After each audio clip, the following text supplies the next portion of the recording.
Chicago Bears have come in the door to take on the Packers on Sunday Night Football.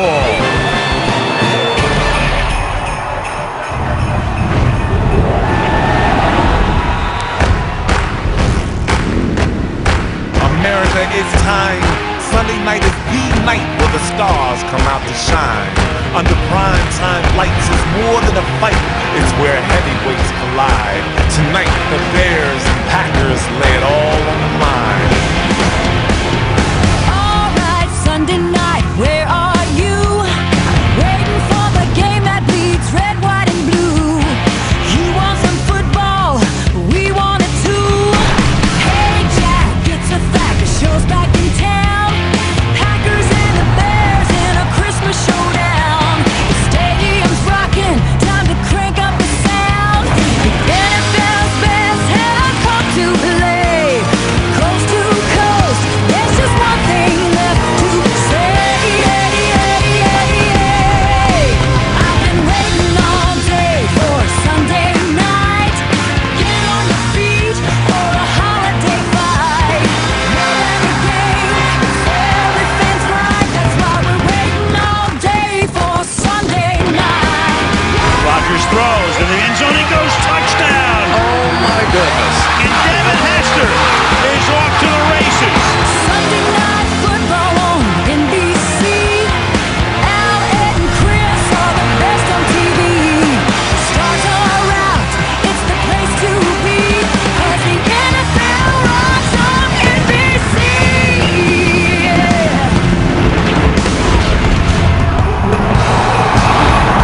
Weather not bad, 37 degrees in Wisconsin at Lambeau Field. The two teams meeting tonight have been knocking heads since 1921. Brian Urlacher leading the Chicago Bears into town to take on Aaron Rodgers and the reigning Super Bowl champion Green Bay Packers on Sunday Night Football. Al Michaels, Chris Collinsworth, and Michelle DeFoyo. Merry Christmas and happy holidays from Green Bay, where the Green Bay Packers have the best record in the National Football League, 13-1. That won stunningly a loss last week at Kansas City, ruining hopes of a perfect season. But still, they have a first-round bye secured, and they can clinch home field advantage throughout the playoffs with a win here tonight, led, of course, by Aaron Rodgers, the odds-on choice to be the league's MVP. Now, the Bears were in good shape a month ago. They were 7-3, but then Jay Cutler broke his thumb and the wheels came off. They've lost 4 straight since. They are still barely alive in the playoff hunt, trying to get that number 6 seed, the wild card seed. But right now are ready to start a quarterback tonight who hasn't started a game since 2007, and 5 weeks ago was coaching high school football in North Carolina, Josh McCown. So, partner, you look at this, and it looks very dire for Chicago, but who thought Kansas City would beat Green Bay last week? So how do the Bears stay in the game, have a chance tonight? Well, the strength of the Chicago Bears is their front seven with Urlacher and Briggs and Peppers. And let's face it, right now, the weakness of the Green Bay Packers is their offensive line because of some injuries. You throw in the fact that this is a divisional game, and we well know that weird things happen in divisional games. So, yeah, I think the Bears have a chance. Well, a lot of folks thought the Packers were on their way to an undefeated season. So last week, was that a speed bump, or did it expose some vulnerability? I think a speed bump, as long as this offensive line can keep Aaron Rodgers healthy. And that's a big if, because he did take some shots in that game last week. But let's face it, Aaron Rodgers is putting together one of the greatest seasons we've ever seen by a quarterback at any time. So Merry Christmas, everybody. Enjoy watching the Aaron Rodgers show. And it's a great rivalry on Christmas night, maybe the best in the NFL. They've been meeting since 1921. 90 years later, it's the Chicago Bears and the Green Bay Packers. Christmas night at Lambeau Field.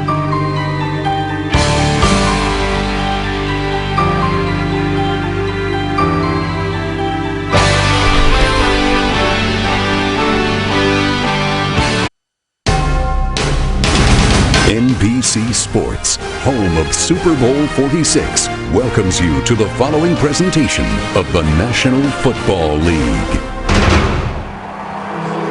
Back at Lambeau, the Packers in good shape to get that number 1 seed. All they'll have to do is either win tonight or next week against Detroit here, or watch the 49ers lose to St. Louis. They're number 1. The Bears, to get to the playoffs, would have to win both of their games here tonight at Minnesota next week, and the Falcons would have to lose 2 games, and then Chicago would wind up as the number 6 seed. Well, a guy who has seen it all, 13 years in the league, been here since 1999, Donald Driver, the Green Bay wide receiver, with Michelle Tafoya. Michelle. Al, thank you. Donald, 364 days between losses. What was the talk like in your locker room this week as you were reminded what it's like to lose? Get back to the fundamentals of the game. You know, that was our problem. We went into that game. Maybe we just thought we was going to go out there and win, but we got to get back to the fundamentals.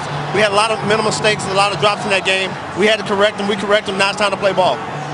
You need a win tonight or next week to clinch the top spot in the NFC. Why would it be more important to get that done tonight? Tonight is the night. You know, we don't have a choice. You know, it's Christmas. Everyone's watching, and this is the biggest stage to play on. We're at home in front of our home crowd, and our home crowd wants to win. Donald, thank you. Thank you, love. Appreciate it. And Al, a lot of significant injuries on both sides for these teams tonight. You bet, Michelle. Take a look at that. Cutler is out, thumb. Forte is out, their top running back. Barber, his backup, is out. Now on the other side, the 2 tackles, Balaga and Clifton for Green Bay. Clifton's been out since October. And Greg Jennings doesn't figure to play until the playoffs. They're leading wide receivers. So some marquee names. Chicago won the toss and they have deferred. So Green Bay will get the ball. Robbie Gould having a good year. That's Randall Cobb, rookie out of Kentucky, who ran a kickback on opening night against New Orleans for a touchdown. Downs it in the end zone. And Rodgers and his gang will go to work from the 20-yard line as we meet the offense. Aaron Rodgers, California. Ryan Grant, University of Notre Dame. John Kuhn, Shippensburg. Donald Driver, Alcorn State. Jordy Nelson, Kansas State. Jermichael Finley, the University of Texas. Marshall Newhouse, TCU. Evan Dietrich Smith, Idaho State. Scott Wells, Tennessee. Josh Sitton, Central Florida. TJ Lang, Eastern Michigan. That offense with a reshuffled offensive line, they are 4th in the league in yards, and they lead the league in points. Fake to Grant, roll by Rodgers, a pump fake, and then the pass is caught by Tom Crabtree, backup tight end, out to the 27-yard line. For Rodgers, just a phenomenal season. I mentioned odds on to be, as he'll lead them up to the line without a huddle, the MVP, even though Drew Brees, the way he is playing, figures to be a lock for second. So Rodgers without a huddle on 2nd down and 3. And to the outside, it's a quick toss, and that catch is made and taken down right away is Jordy Nelson having a big year. And Zach Bowman starting in place of Tim Jennings, able to stop him. It'll be 3rd down and 4. Aaron Rodgers telling us they wanted to come out in the no-huddle offense to try and slow down this pass rush a little bit to help the makeshift line that they'll be playing with this evening. Without a huddle on 3rd and short. And the Bears moving people around defensively. In particular, the safeties, as Rodgers throws over the middle. It's juggled, and then it is caught by Jermichael Finley for a 1st down. Major Wright made the tackle. The last time Finley saw the Bears, he scored 3 touchdowns in one game at Soldier Field. Yeah, and for Jermichael Finley, that was a good catch and a needed catch because he struggled last week in that game against Kansas City, and he is really the key target for Aaron Rodgers.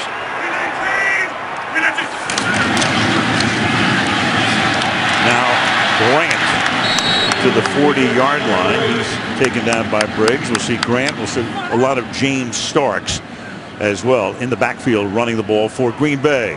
And they're really hoping to get back to that 2-headed running attack where each of those running backs get about 12 to 15 carries in the game and really want to get back to their running game some. They feel like they've gotten away from it.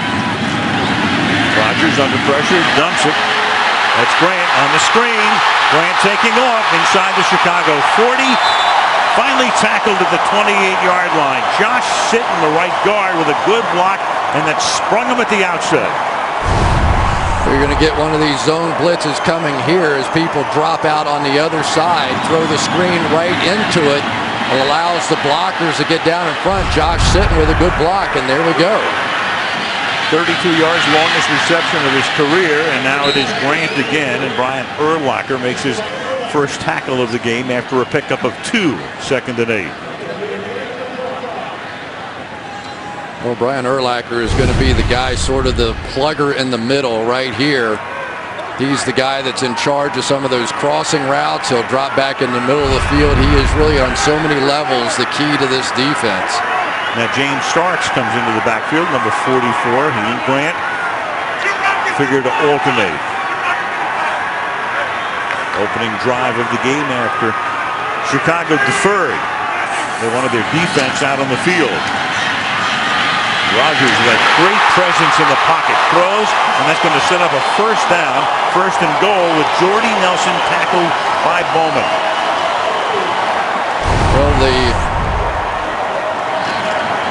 Bears have made a switch at corner on the outside. Zach Bowman takes over for Tim Jennings, who got beat on a few plays last week, and immediately Aaron Rodgers goes to work on him. At the 9-yard line now. 7th play of the drive. Rolling left and throwing, and that is caught on the outside and taken down at the 2-yard line is Jermichael Finley. Major Wright making the stop. Head coach Mike McCarthy, also the play caller, sending the next call into Rodgers. The key is the fake block down to make the defense believe that it's a run away, and then it was Nick Roach just unable to get back on Finley. That was a good tackle preventing the touchdown, but the way this offense is moving right now, you'd have to say it is just momentarily delaying it.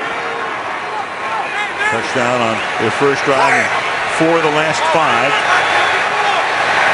against the Bears. 2nd down and goal. And on a slant that's caught by Finley for a touchdown. In September, 3 Green Bay touchdowns in Chicago, all by that man, and the Bears have seen enough of this guy. Yeah, and the Bears aren't going to be able to get away with playing Nick Roach, a linebacker, on Jermichael Finley. Finley is the #1 target. Aaron Rodgers wants to throw at least 10 balls to him per game, and when Roach lined up in that little bit outside shade trying to keep that fade from being thrown, he just gave away the slant easily. Crosby for the point after. That's a 9-play drive, 8 passes, 1 3-yard run. And the Packers announced to the Bears, we didn't come here to fool around tonight. 7-0 Green Bay. Packer Christmas for you right there. A little chunk of cheese for your head. Assembly required. Well, that was just what the doctor ordered for the Green Bay Packers after their struggles on offense last week. Bears will get the ball. This is Hester, Devin Hester with a gimpy ankle. And he's going to run it back tonight, not very far, however. Tackled up at the 15-yard line. And the Chicago Bears and one Josh McCown taking over.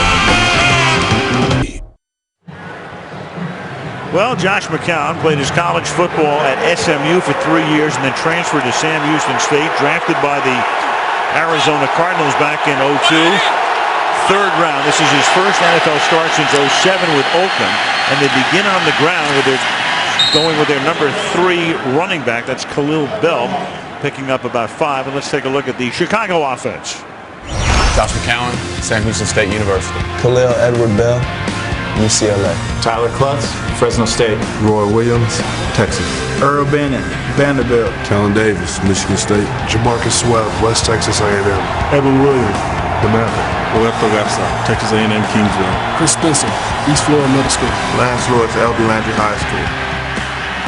And this will be Bell again, and he is stopped close to a first down up at the 24-yard line. A man who made his debut 2 years ago in a Sunday night football game and ran 72 yards the first time he touched the ball. There's Jay Cutler with the broken thumb. Conceivably, the pins are going to come out this week. If the Bears win, and then tomorrow the Saints beat Atlanta and Chicago is still alive, it's possible that Cutler could suit up next week at Minnesota.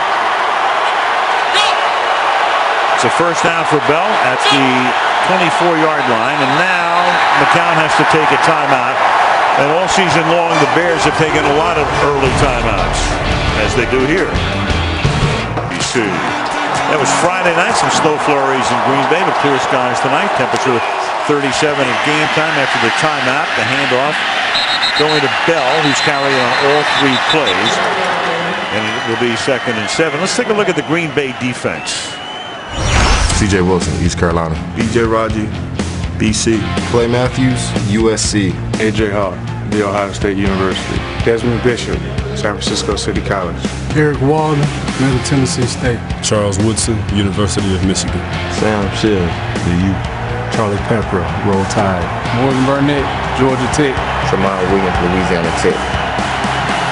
The defense has had its issues, but they have forced a lot of turnovers as Bell takes it again. He's tackled by A.J. Hawk. 3rd down and 1 now for the Bears. Well, clearly the Bears trying to establish this run. They go spread formation, all the wide receivers in the game, and then still run it inside. Good news for Packers fans is they have both their inside backers healthy for the first time in about a month. Desmond Bishop coming back this week. 3rd and 1. And this is Bell again to the outside. He goes and he picks up the first down. And Khalil Bell out of UCLA to the 46. It's Tyler Clutch, the fullback, leading the way for him. So it's a gain of 13, and Bell's carried the ball already 5 times for 32 yards. Yeah, one of the key blocks out here, Matt Spaeth on the edge, going to get just enough here at the end to allow Khalil Bell to get out and around. And so far, this has been a dream scenario for the Bears offensively to give Josh McCown a little time to get his feet on the ground here. Halfway through the opening quarter. Why not? Bell again, gain of 2, 6 carries for Bell. Now McCown made his last start with Oakland in 07. He has been around. In fact, earlier this year, he was in the 49er training camp trying to win the backup job to Alex Smith. Got waived, went home. He has 4 kids. He lives in North Carolina outside of Charlotte. Was coaching high school football 5 weeks ago, and there he was in October at Marvin Ridge High School. And then he gets the call. Lovie Smith actually tried to get him to come into the Bears camp last year. 2nd down and 8. And McCown throws, and open for a first down is Roy Williams, the ex-Lion and Cowboy in his first year with Chicago. Got position on Sam Shields, and it's a gain of 17. Well, you're going to get a lot of open space here. You see the cushion on the outside because the Bears line up in a dead run formation and then come out and throw the ball. So Mike Martz sort of using that opposite strategy. If it looks like run, they're going to throw it. If it looks like pass, they're going to run it. And so far, they're taking it down the field. McCown mopped up in last week's game against Seattle, completed 1 of 2 in that one, and had 1 pick. And now they go back to Bell on the ground, and Khalil takes it to the 33-yard line. Well, one of the problems is Clay Matthews on the backside is just so fast that you forget that most guys you don't have to block on the backside. With Clay Matthews, you have to, because if you don't, you're going to end up in 2nd and 8. He can simply just run it down. We talked to Clay a little bit this week, and there was a certain frustration on his part because so many teams are running away from him all the time. And there's his dad, Clay, a great linebacker through the years. Uncle Bruce, great offensive lineman on the staff now at Tennessee. And the pass is launched into the end zone and incomplete. Earl Bennett doubled there. Woodson was back there providing the primary coverage. It'll be 3rd and 8. Well, it's not a bad read that time by Josh McCown on the outside. Unfortunately, he's going against one of the greatest corners that has ever played the game, and Charles Woodson. And really, Woodson was the guy in more of a position. And for Josh McCown, it was a little late. He kind of just heaved it up there. That's one of those, let's just see if I can have something good happen. And right now, he needs about 3 or 4 yards to make this a nice, safe field goal attempt. Winged it with a prayer. 3rd and 8. 10th play of the drive. That's what they didn't need. No, not at all. First penalty of the night.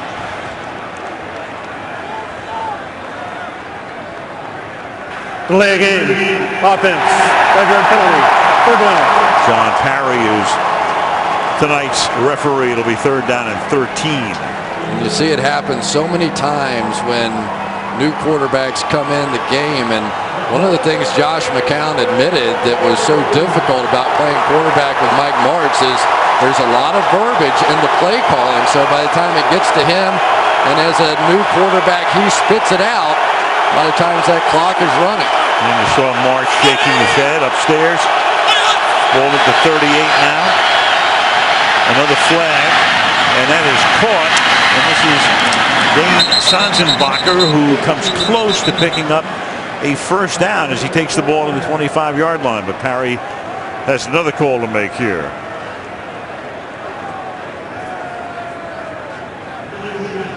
Number 80 is not set prior to the snap. 5-yard penalty and will replay. Third down. So an illegal shift on top of delay of game, and you go to 3rd and 18 now. No question, right inside here, you're going to see Earl Bennett sort of moving around, and the ball was snapped, and that's exactly what the penalty was. And that was too bad. Dane Sanzenbacher, what a finish to that run he had on that one. 3rd down, 18. Only a 3-man rush, set up the screen. This is Bell looking for room, and Bell gets it to the 31, and that's going to put Robbie Gould in field goal range. Well, all in all, I would say this first drive for Josh McCown has been a massive success. He hit a couple of passes. He moved his team down the field and is at least going to put Robbie Gould in position to take a shot at this, and Robbie Gould's pretty good. Robbie Gould, great at Lambeau, having a really good year. Pro Bowl candidate Adam Podlish, who is the punter, will hold it. 49-yard attempt. And Robbie Gould's kick is no good. It is wide to the right. Chicago comes up empty. 7-0 Green Bay. Chicago Bears. And God bless everyone. And from Virginia McCaskey, and of course when you think of the Chicago Bears, you go back to George Halas, Papa Bear. And the fact that he coached this team for 40 years. He had 4 10-year increments. James Starks is the running back now, and the Bears come across the line. And Rodgers is going to throw, and it's going to be caught by Finley at the 38-yard line. But he did not come up with the ball. Finley did not make the catch. It was a free play the way it appears here with the Bears coming across the line. Offside, defense, number 91. 5-yard penalty will replay. First down. Jermichael Finley, the University of Texas. Well, Finley was the key on that first drive. For some reason, the Bears decided to play man coverage against the Packers' top receiver with Nick Roach, an outside linebacker. They've since made the switch now. They're going to their nickel package, which is going to allow them to put a defensive back in there on Finley, which should help. Now the Packers go run. 1st and 5. They got Starks going to the outside. Comes up a yard short of the first down. It'll be 2nd down and 1. Let's take a look at the Chicago D. Israel Idonije, Manitoba. Henry Melton, Texas. Matt Twina, Oregon. Julius Peppers, North Carolina. Nick Roach, Northwestern. Brian Urlacher, University of New Mexico. Lance Briggs, Desert Swarm, Arizona. Zach Bowman, Nebraska. Major Wright, the University of Florida. Craig Stelz, LSU. Charles Tillman, the University of Louisiana. Big issue for the Bears this season has been the play at the safety spot. Rodgers on 2nd and 1, buys time, and it's incomplete. Good to the outside. Finley couldn't hold on, pleads his case to no avail, and it will be 3rd down. Well, that's back-to-back drops now for Finley after they make the switch. Now they have the safety, Major Wright, playing on him, and as he's going to the ground, the ball comes out, and so they're going to call that incomplete. That's a couple of balls now that Finley, who really has tremendous hands, but it has been a bit of an issue all season this year. Was last week as well. Green Bay is challenging the previous play. So McCarthy throws the challenge flag. If they win the challenge, it would be a first down. Harry's going to make the call in a second. I think the call will be that he was down by contact. He has the knee down. There's the tackle. The ball comes loose, but after the play should have been over. I mean, that's the way we see it, or I see it. The question is, well, you know, you've got to maintain control all the way through the ground. He has control there, but does the play end with his knee on the ground? The play stands as called as an incomplete pass. All right, incomplete. The first team timeout. I mean, I understand Finley's frustration because he's thinking, I caught it after the hit, I maintained, but going to the ground is that rule, and he did not maintain control to the ground. Yeah, but I thought the play should have been whistled dead, and was, at least in McCarthy's view, when his knee was down, he had possession, and that should have been the end of the play. And you could see the look on McCarthy's face when he didn't win the challenge. Anyway, it's 3rd down and 1. Ryan Grant is the running back. Kuhn is the fullback. And they're going to stop him short of the first down. So a good series for the Chicago defense, because it's a challenge that had to be used by Green Bay, and now they stop him and force a 4th down. Linebackers shoot through, but it's a safety, Craig Stelz, who comes over and makes the play at the end. And I tell you, it was interesting talking to Brian Urlacher about Craig Stelz and the difference that he's made playing that safety position back there. And speaking of making a difference, how about this guy? Well, Hester's had the bad ankle, was questionable during the week, limited in practice. Tim Mastay to punt. It's a low liner, and Hester's going to have a chance to run it back from the 5-yard line, and then he stumbles and down he goes at the 12-yard line. So a line drive kick, the kind of kick you want if you're Devin Hester, but he couldn't take advantage of it. Bears have it, down 7-0 at Lambeau. Let's go back almost 2 decades. This rivalry, you've had 2 quarterbacks for Green Bay, just 2, of course, Brett Favre and Aaron Rodgers. The Bears during that period of time, 15 quarterbacks, 15 against 2, and thus the Packers since '92 have won 27 of the 39 meetings between these 2 teams. Yeah, but those 2 quarterbacks weren't very good, though. No. As far as Rodgers. There we go. Now Chicago from the 11-yard line. Their first drive bogged down, and then Gold missed a 49-yard field goal attempt. And the ball was handed off on first down to Bell. And Bell up to the 19-yard line. So the season starts. You've got one of the best backs in the league, obviously, in Matt Forte, who gets hurt 3 weeks ago, knee injury. Then Marion Barber, the ex-Cowboy, is behind him. And then there's Bell. And Bell's kind of been, waiting in the wings. Picked them up from Minnesota as a free agent in '09. Played at UCLA under Rick Neuheisel. Had a season-high 65 yards last week and 67 receiving yards over the last 2 games. And he's the man tonight. Simple as that. Armando Allen, who was on the practice squad, is his backup. Bell again to the 28-yard line. So he's getting a shot, making the most of it. Eric Walden makes the tackle. They've already fed Bell 9 times for 53 yards. Well, really the key offensive lineman is Roberto Garza, the offensive center. Watch him pull around. He's a former guard, now playing center. Gets the kick-out block that time on A.J. Hawk. But Bell has really been putting on a show. Very patient runs and doing it against a defense that struggled against the run last week. From the 29, give it to him again. And this is Desmond Bishop. But Green Bay defense vulnerable this year, 31st overall in yards allowed, but 14th in points, meaning it's a lot of bending and not breaking. You come into this game, of all things, the Packers, as you look at some of the other numbers for them, coming into the game, they had gained 5,569 yards this season, and they had allowed exactly the same figure. So they figured to be a 500 team. Not really. 13-1. 2nd and 4. This time Bell gets hit by Bishop.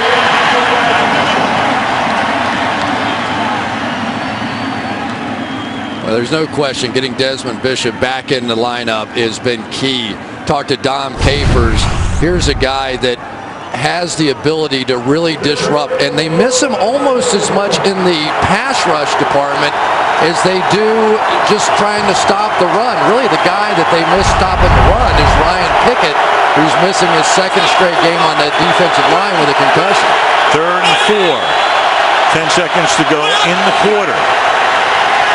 Blitz coming, it's picked up, and the pass is deflected and then hits the ground. Incomplete. Roy Williams, the intended receiver, hits the grass, and with 3 seconds to go in the quarter, it'll be 4th and 4.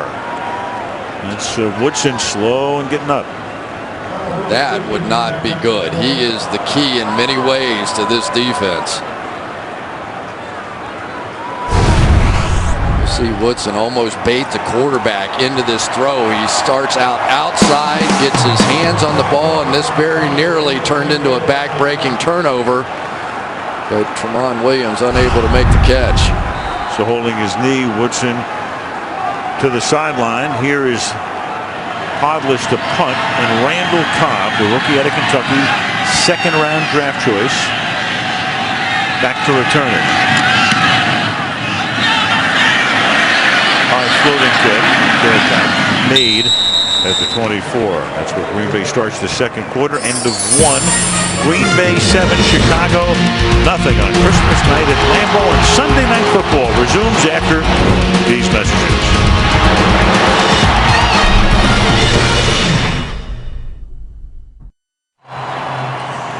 And the aerial coverage tonight is being brought to you by Geico as you look at Lambeau Field, Green Bay, Wisconsin on this Christmas night. 37 at game time. The temperature, clear skies. Sunday Night Football. Al Michaels, Chris Collinsworth, and Michelle Tafoya. Green Bay, after the opening kickoff, marched down the field, got into the end zone. That's the only scoring thus far. 7-0 as the Packers try to cement the #1 seed in the NFC. They can do it with a win tonight. Start from the 24 on 1st and 10. The opening play of the quarter is a quick flip to Cobb on the outside, and up he goes to the 27-yard line. Well, as long as Nick Roach is in the game, Aaron Rodgers, who has great latitude with this offense, is just going to take the ball and throw it out to whoever it is that he's covering. And there's always a decision to make. You want to have your big linebackers in the game to try and help you stop the run. But when Aaron Rodgers sees those 3 linebackers in, he's going to throw it. And right at Briggs. 2nd and 7. And slipping is Grant up to the 30-yard line. It'll be 3rd down and 4. You know, some vulnerability. We talked about it at the top as Rodgers is going to get up to the line in a hurry along that offensive front, Chris. Yeah, there really is. They now are down 3 tackles. Clifton's been gone since about the 5th week, and Balaga and Sherrod both got hurt in the game last week. So this is, without question, a makeshift offensive line at this point. Right tackle Lang started the year at left guard. Marshall Newhouse, rookie at left tackle number 74. And they're protecting a pretty valuable man in Rodgers, who throws, and the pass is underthrown, and slipping was James Jones. So that Bear defense, which just has to provide the impetus tonight, have any chance to win the game, does it again. Does a good job. Well, Julius Peppers on the outside, and they're letting Newhouse take him a little bit more one-on-one because they're more concerned about TJ Lang on the other side. But the Bears taking a page right out of the Kansas City Chiefs defensive playbook with some of this man-to-man coverage. Hester back to receive the kick, waves for the fair catch, lets it go. Chicago will take over at the 19-yard line. So that's the 2nd consecutive 3 and out for that Bear defense. Bears offense over the first 10 games, 27 points a game. Jay Cutler having a good year. And then, of course, you go to the last 4 games with Caleb Haney getting the start. 12 turnovers, equaling the number of turnovers they had through the first 10 games of the year. So you wonder how you go from 7-3 to 7-7. There you have it.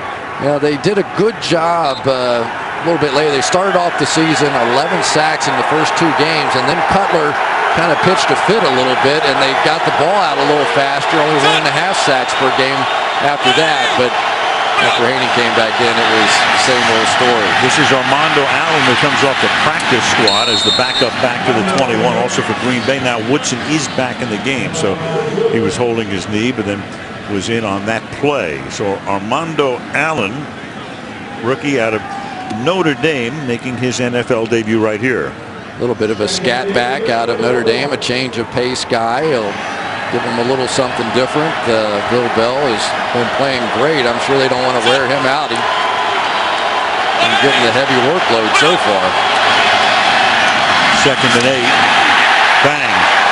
Down goes Allen. That's his welcome to the NFL moment. C.J. Wilson plants him.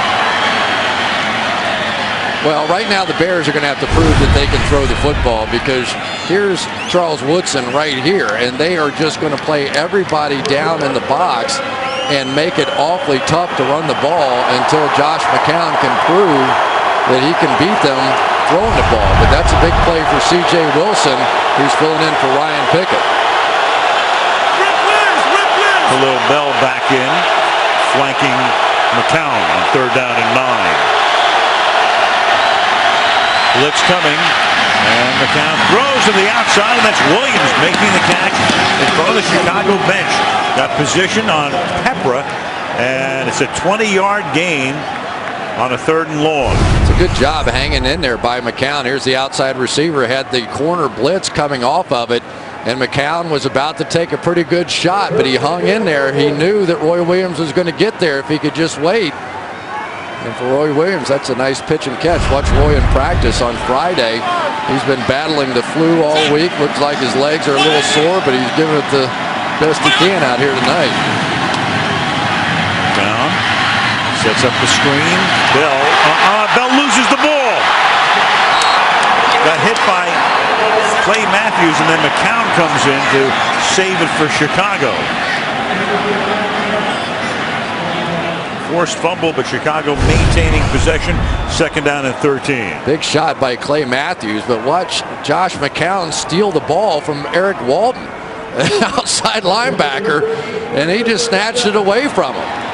Ball's clearly out. Walden looks like he's got it, and McCown comes in and steals it back. Yeah, but he was shaking his right hand as he came away.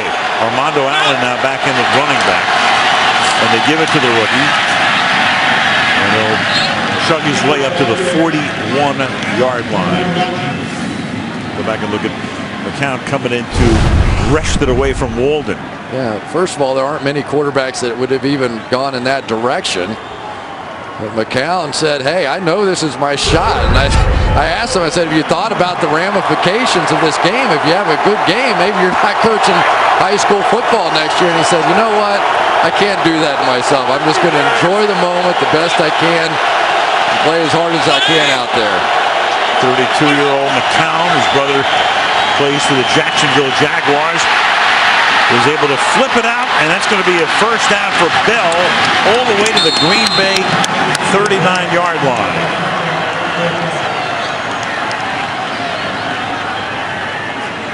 Well, really just a blown coverage. You end up with this 2-man out here where everybody is in man coverage. So one of these 2 linebackers are going to have to pick up the running back Bell. Bell chips and then comes off, and the linebackers both rush.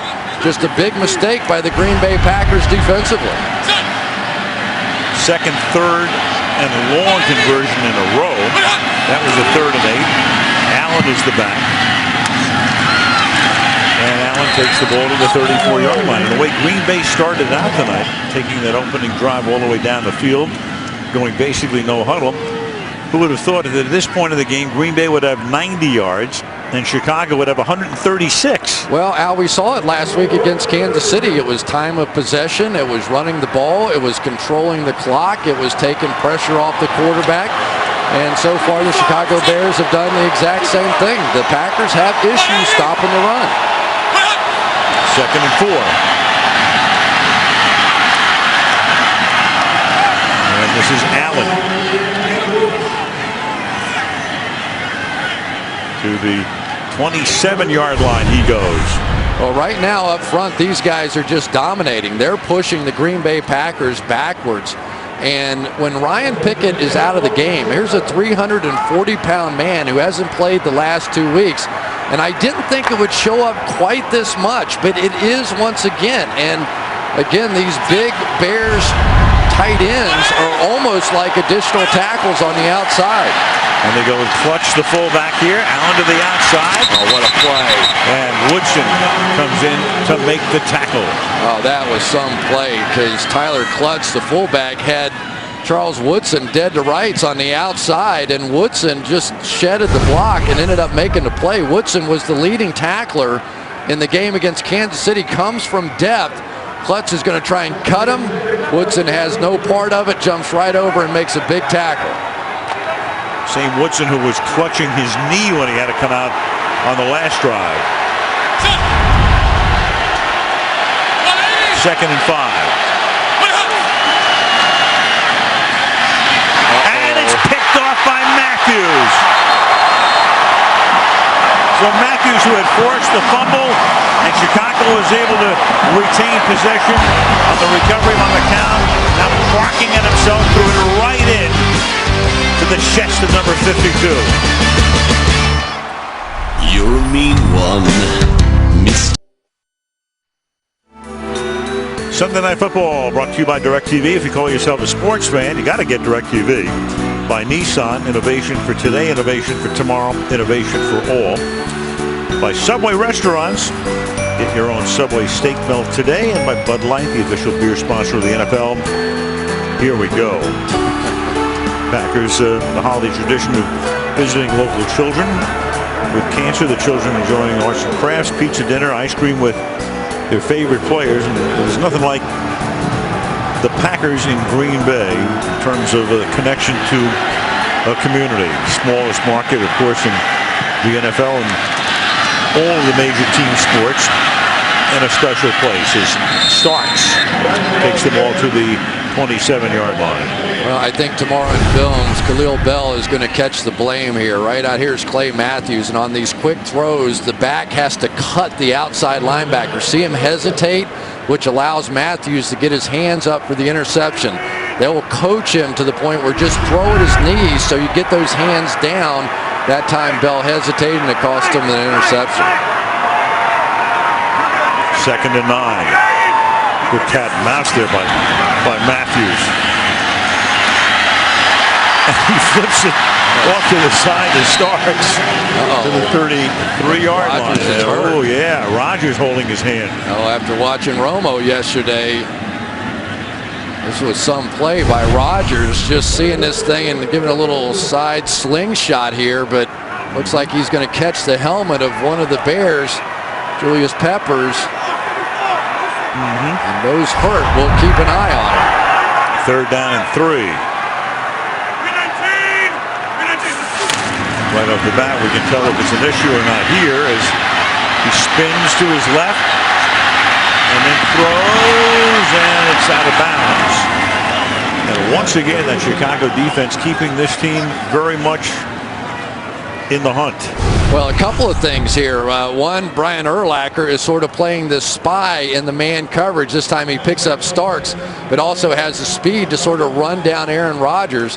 But on the outside, this bump and run coverage for the 2nd straight week now is giving these Packers receivers some problems. And Packers minus Jennings, low snap. Mastay gets it away. Green Bay now with 3 consecutive 3-and-outs. And that is Hester, who looked like he was about ready to call for a fair catch. Gave it about a quarter move with the arm.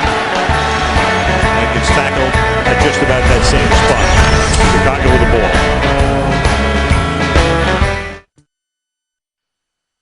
Hi, I'm Bettina Driver, and on behalf of my family, we would like to wish you a Merry Christmas. What a fine Donald Driver was in 1999 out of Alcorn State, 7th round pick. Good guy. What a good guy. Very good guy. Super Bowl ring last year. Chicago now from the 22-yard line on 1st down. And Bell picks up one, and we check in with Michelle. Well, you may have noticed, Al, at right tackle for the Bears, Frank Omiyala is in because Lance Lewis has gone to the locker room. He's got an illness, and he is questionable. We'll keep you posted, Al. All right, already, Michelle, that offensive line, and we touched on it, missing 2 opening day starters. It had some stability in the past few games, but hasn't paid off, of course, in the win-loss column. 2nd down and 9. And over the middle, that is caught by Sanzenbacher, the Ohio State rookie. And that moves the chains. Another Chicago first down. They have 8 to Green Bay's 4. Well, that was a nice job by McCown that time. He's going to wait to get on the other side of Desmond Bishop, number 55, kind of give him a little pump fake, and then throw it in behind him. You'll see just overrun it a bit, but that was sort of clever quarterback play that time by McCown. From the 39-yard line. Bell. And Bell will turn that into an 8-yard gain. Talked about McCown and the career he's had at Arizona. Was the starter there. They let him go. And one of the reasons he's in Chicago now is because he spent 1 season in Detroit behind John Kitna, and that's when Mike Martz was there. So one of the things that appealed to the Bears in terms of bringing him over was the fact that he knew Martz's offense. 2nd and 1.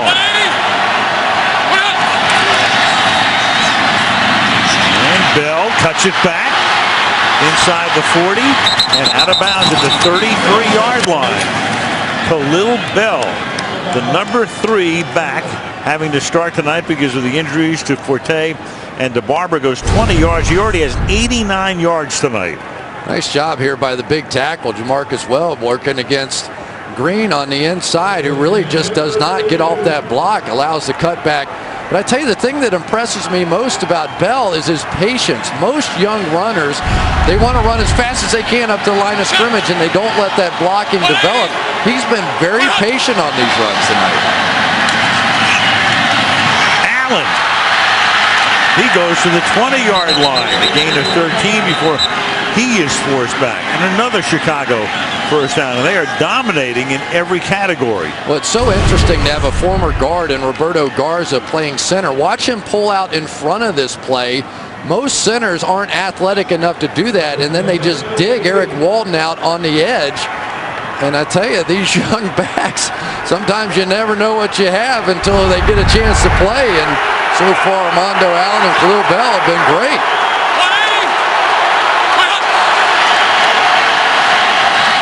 Allen.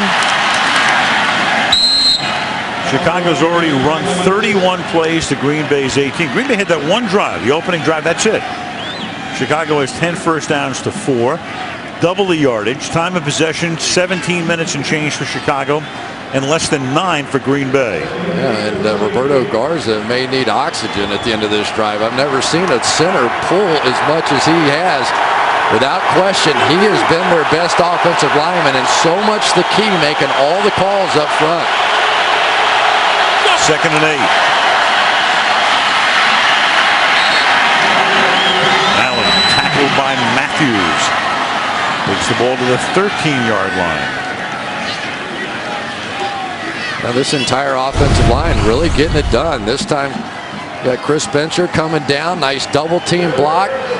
Frank Omiel comes in and plays tackle, a position he hasn't played a whole lot in his career. The only one they're not blocking is Clay Matthews, and he's making the plays. Now is that big 3rd down, though. You get all this production, but no points out of it so far. 3rd and 4.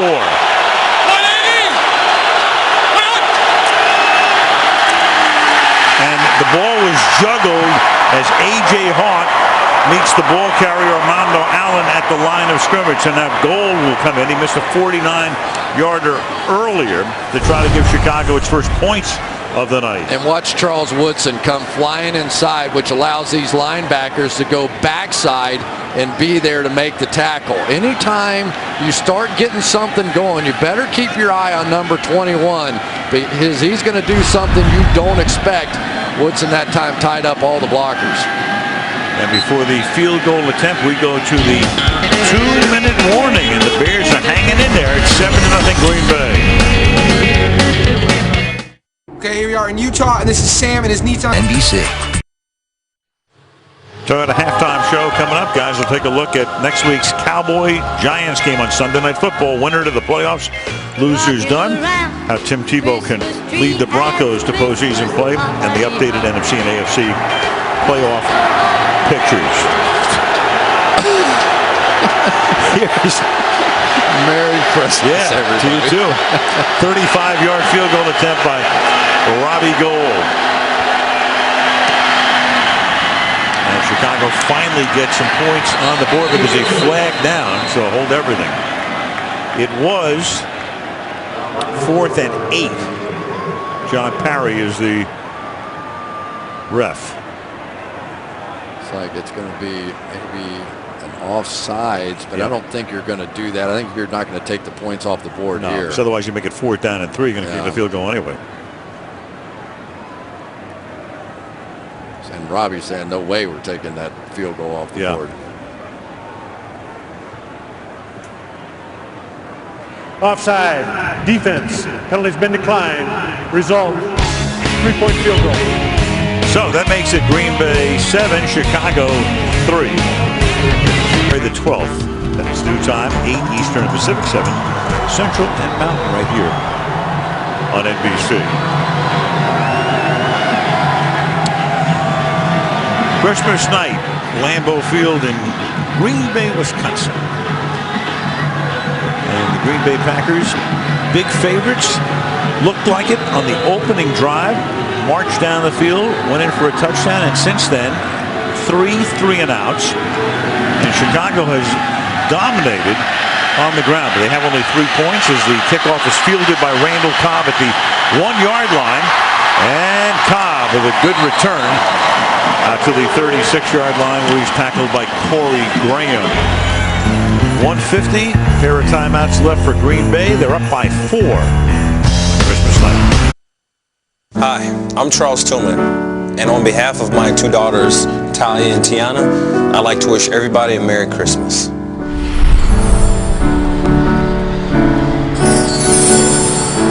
Charles Tillman, he's beloved by his defensive teammates. Brian Urlacher the other day were talking about, hey, who gets a little love on Christmas night? He says, Charles Tillman. This guy is fantastic.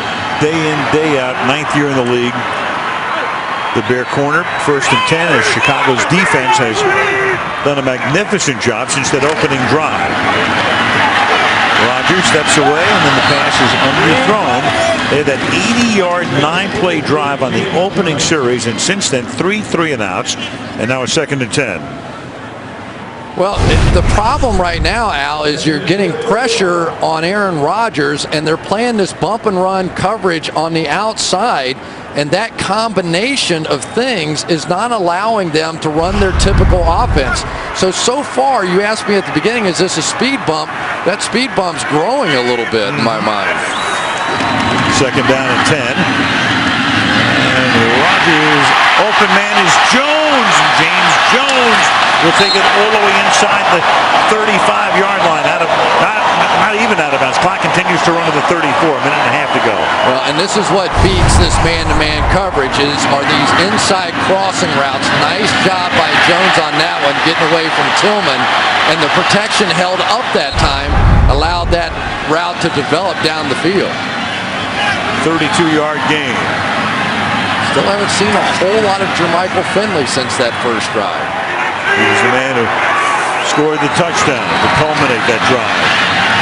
And now the pass is too high. Speaking of Finley, he calls his number. Stokes with the coverage on the play. 2nd down and 10 with 61 seconds to play. Well, what makes that throw difficult always is the fact that Brian Urlacher runs underneath this in this sort of Tampa 2 look, and as a quarterback you kind of try to drop it in over the top of Urlacher and then get it down before those 2 safeties get there, and just barely missed it. Rodgers and Finley barely missed a touchdown throw on a long one last week, and that one had a chance too. Urlacher 2 career picks against Rodgers. 2nd down and 10 from the 33-yard line. Aaron stepping up. He can run. Not very far here. Urlacher is there to make sure he doesn't go past the 30-yard line. And Green Bay will take one of its 2 remaining timeouts with 50 seconds. Well, there's no question Julius Pepper is one of the great players in the league. And Aaron Rodgers knows it. He's hitting that back foot, and he's just simply trying to step up and get out of the way. But Brian Urlacher, we asked him, we said, now, when you're sort of in the middle of the field, are you the spy on this defense? And he said, well, we don't call it the spy, but if I don't make the tackle on Aaron Rodgers when he runs, he said, I'm in big trouble, so I guess I am the spy.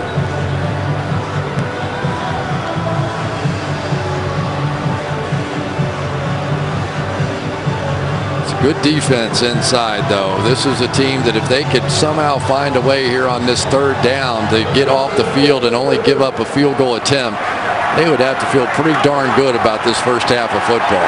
Especially after Green Bay rolled on that opening drive. Going no huddle all the way, 80 yards with alacrity to make it 7-0. 3rd down and 7. You have a flag, and the pass is caught by Nelson, and he'll get taken out of bounds at the 13-yard line. And John Parry will make the call. Flag at the 28-yard line, just past the line of scrimmage. Now let's give credit to Aaron Rodgers for altering that snap count. He got a free play out of that one. Defense, number 91, penalties decline. Resulting play, 1st down. Okoye is the man. Jordy Nelson on the outside. This time Tillman just slips and falls and creates this big opening. But that play really set up by the fact that Aaron Rodgers, who knew going into this thing with some of the issues on that offensive line, he was going to have to go with a lot of hard counts. It paid dividends there. Into the backfield on 1st down with 43 seconds. And the pass is caught over the middle, taken by Donald Driver. He's going to get it to the 3-yard line. Rodgers doesn't want to burn a timeout here. Plenty of time they have. It's 1st down and goal as they spot the ball inside the 3. Brandon Sane is the running back. Number 33, rookie out of Ohio State, flanking Rodgers. And now at 18 seconds, Chicago's going to take a timeout. I want to make sure they've got the right guys in the goal line. Yeah, there was an issue created by the motion that time. They were in the no huddle, hurry up. So now you're going to see, here they are trying to make their call. They're going to send Brandon Sane in motion, and they really just didn't have any answer for that one.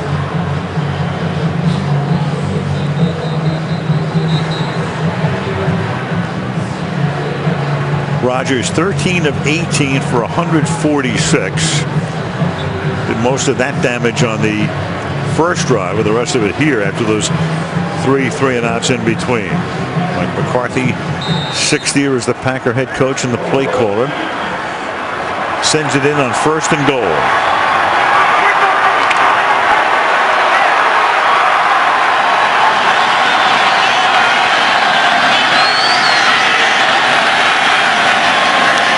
Starks in the backfield with Rodgers. Major right out here on Finley. And it's a quick toss on a slant to James Jones. Touchdown Packers. And James Jones with a Christmas night Lambeau leap. In 142, they go 65 yards, 7 plays, and leave Chicago next to nothing on the clock, 16 seconds. It's really fun to watch Aaron Rodgers play the quarterback position. He sends Finley in motion, see Major Wright go with him across the formation, knows he has man coverage, works backside to Jones. It's just perfectly done. Crosby for the point after. So it's 14-3 Green Bay. Well, once Jermichael Finley goes in motion and Major Wright goes with him across the formation, right now you know it's man coverage. So now the matchup up here has to be a one-on-one. There's no way it could be anything else. Rodgers realizes it, gets it inside the man coverage of Zach Bowman. Just an easy pitch and catch.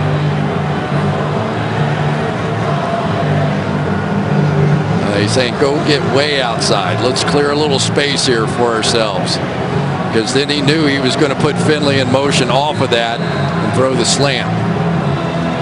So here we are on Christmas night, Chris. We were here, the season began on a Thursday night, September the 8th. It was the Saints coming into Lambeau. The game went down to the very end. The Saints had a chance to tie the game with a touchdown and a 2-point conversion, and Ingram was stopped at the 1-yard line. And here we are 3.5 months later. And a lot of people think that the Saints are going to wind up back here next month. Entirely possible. With the quarterback play these two teams are getting, remarkable. With so many records potentially shattered this season by Drew Brees and by Aaron Rodgers, that would be some match. Of course, the 49ers might have a little something to say about that along the way here as the kick goes through the end zone. Meanwhile, Rodgers has now thrown 42 touchdown passes in this spectacular season for him. There are the numbers tonight. Chicago dominating on the ground. Green Bay's had those 2 drives. But you got to hand it to the Chicago Bears. I mean, this is a team. Cutler's out. Forte is out. Their big play guy, Knox, had surgery. Barber's inactive. Hasn't played well lately. Hester has a gimpy ankle. Sam Hurd is facing federal drug charges. The offensive line without 2 opening day starters. The quarterback was semi-retired. 27 points in the last 3 games, 7 courtesy of the defense. And there's a lot of speculation about some of the coaches, including Mike Martz. Apart from that, everything's pretty cool there. Yeah, they have no excuses whatsoever. Right. But that's a pretty good half by Chicago as they hung in. It's 14-3, and coming up next, it'll be the Toyota halftime show. Bob, Dan, Tony, and Rodney will be with you. But first, these messages from your local NBC station.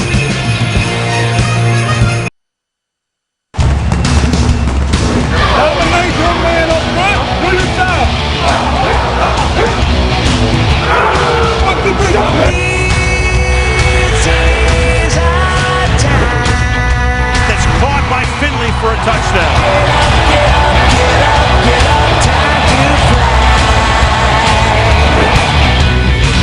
And it's picked off by Matthews right in to the chest of number 52.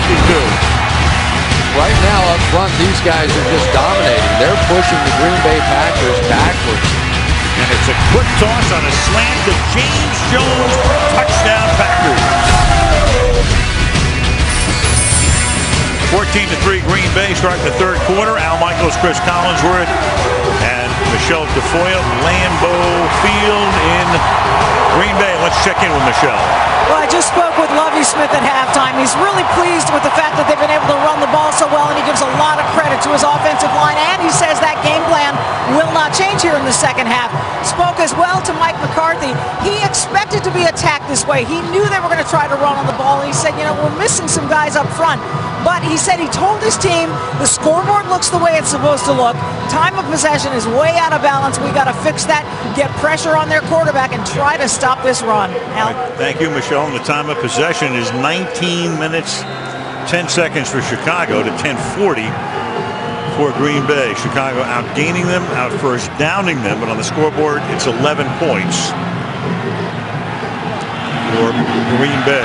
That's the differential there. Chicago gets the ball to start the third quarter. Devin Hester with a tender ankle, not looking like the real Devin Hester out of the 28-yard line. Chris. Well, it's been a great half for the offensive line and these 2 tight ends. They've made a difference. Kellen Davis and Matt Spaeth makes essentially a 7-man offensive line up front.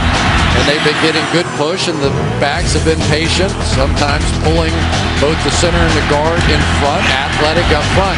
The issue is now going to come in if they have to start throwing the ball, because this offensive line, they are not good pass protectors. Start with Bell breaking a tackle, gets out of the backfield, spun away from Desmond Bishop and gained 7 yards. Yeah, you can only stay with your game plan of running the ball so long as when you're playing against Aaron Rodgers, because he tends to put points on the board, and eventually you got to try and match those points, and that's when you get yourself in danger.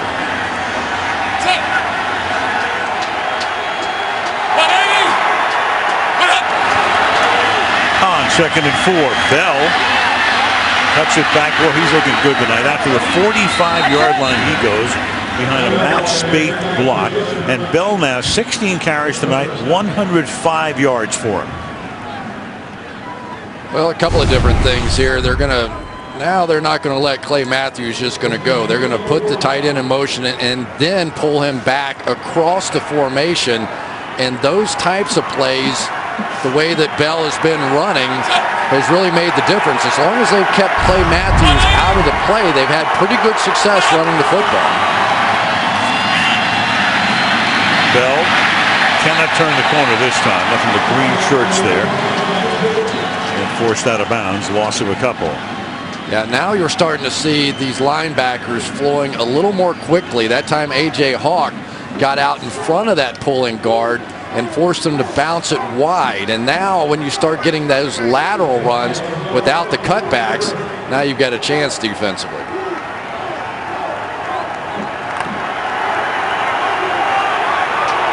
Second and 12.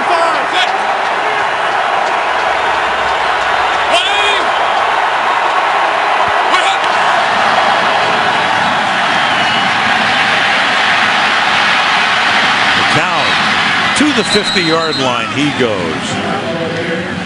If you joined us late, McCown 5 weeks ago coaching high school football in North Carolina, semi-retired. Yeah, Josh McCown, here's the strategy. If the first guy he looks at down the field isn't there, he's told to run. And he knew. He said, guys, I'm going to have to go off the script here tonight. I'm not going to sit there and read 2, 3, 4 guys the way that a Jay Cutler might. He goes, I'm going to see if my first guy's open, and then I'm gone. 3rd and 5.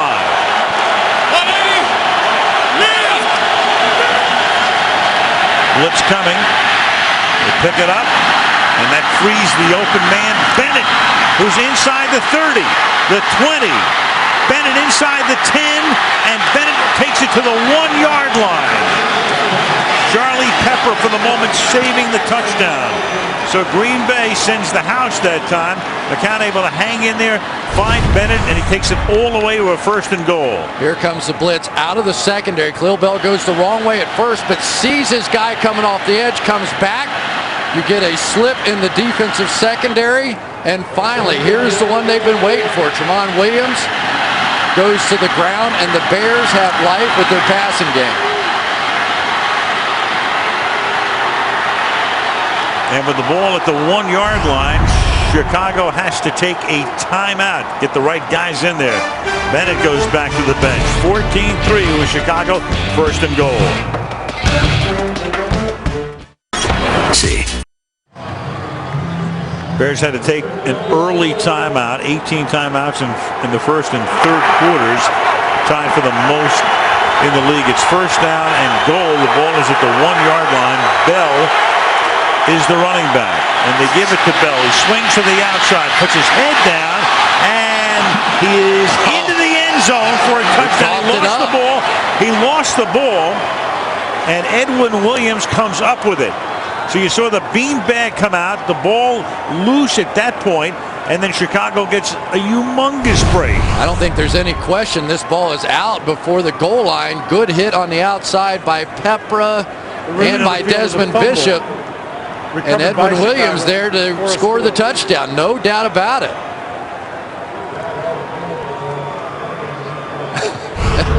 Good for the big guy. Comes in there, he's starting for Chris Williams, who went out with a wrist injury and scores a touchdown on national television. And Lovey said, that's right, that's how we drew it up. You got it. Wanted to get the big guy a little love on Christmas. Robbie Gould now for the point. If they had to review that upstairs, so that's why we had the slight delay. All scoring plays looked at by the booth. Now Gould to try to make it a 4-point game.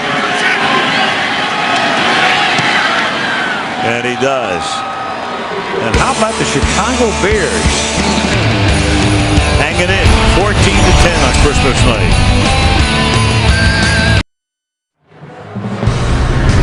Well, next week it's the final game of the regular season. It's the Cowboys against the Giants, and you know what it means. The winner goes to the playoffs, and the loser watches the playoffs on television. We'll start from MetLife Stadium at 7 Eastern with football night. And just 3 weeks ago, that great game in Arlington, Texas, the Giants won at 37-34. Big come from behind win to keep it going. Romo and Manning, that's next week, the final game of the regular season on Sunday Night Football, Dallas against the Giants. And Cobb takes a knee in the end zone. Well, the key for the Chicago Bears defensively is what they're doing in the secondary. They're trying to copy what the Kansas City Chiefs did with his bump and run coverage on the outside. It was good early on, and then the Packers went with the crossing route to James Jones. Now, the key to this is you need added time. So far, they haven't had a lot of confidence in their protection, but that time the protection was good, allowed that route to work down the field. And even Santa Claus liked that one. From the 20, Packers with their first possession of the second half. And Rodgers must have played to the 21-yard line.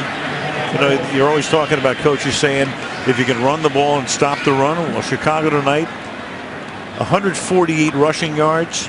Green Bay, 15. And if I'm not mistaken, wasn't the first game just the opposite? Didn't right. they? I think the Bears ran for like 13 yards in the first game. And this has been totally the opposite of that. Matt Forte had 2 net yards on 9 carries that day.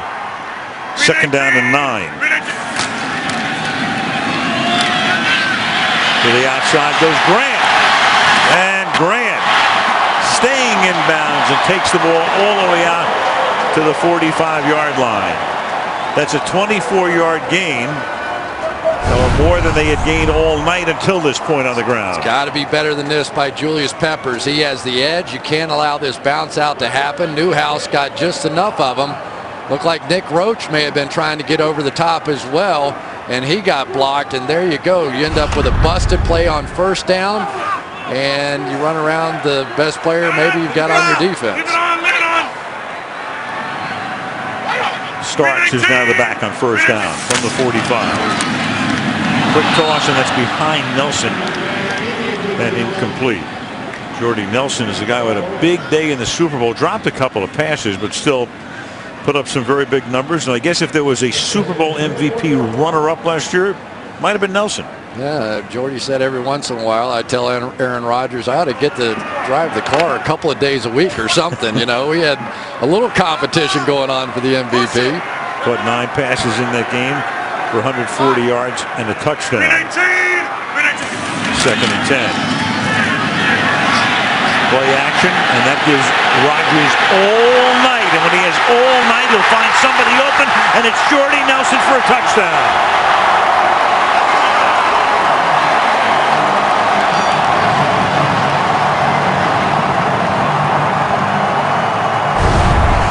When wide receivers run routes on safeties, it usually isn't pretty. Major Wright is left in double coverage over the top, but he bit on the fake to the flag, and it was no contest.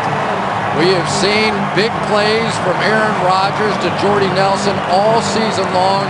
It has simply been a monster year, and the combination of those two, the numbers that those two put up together, are among the very best in the NFL.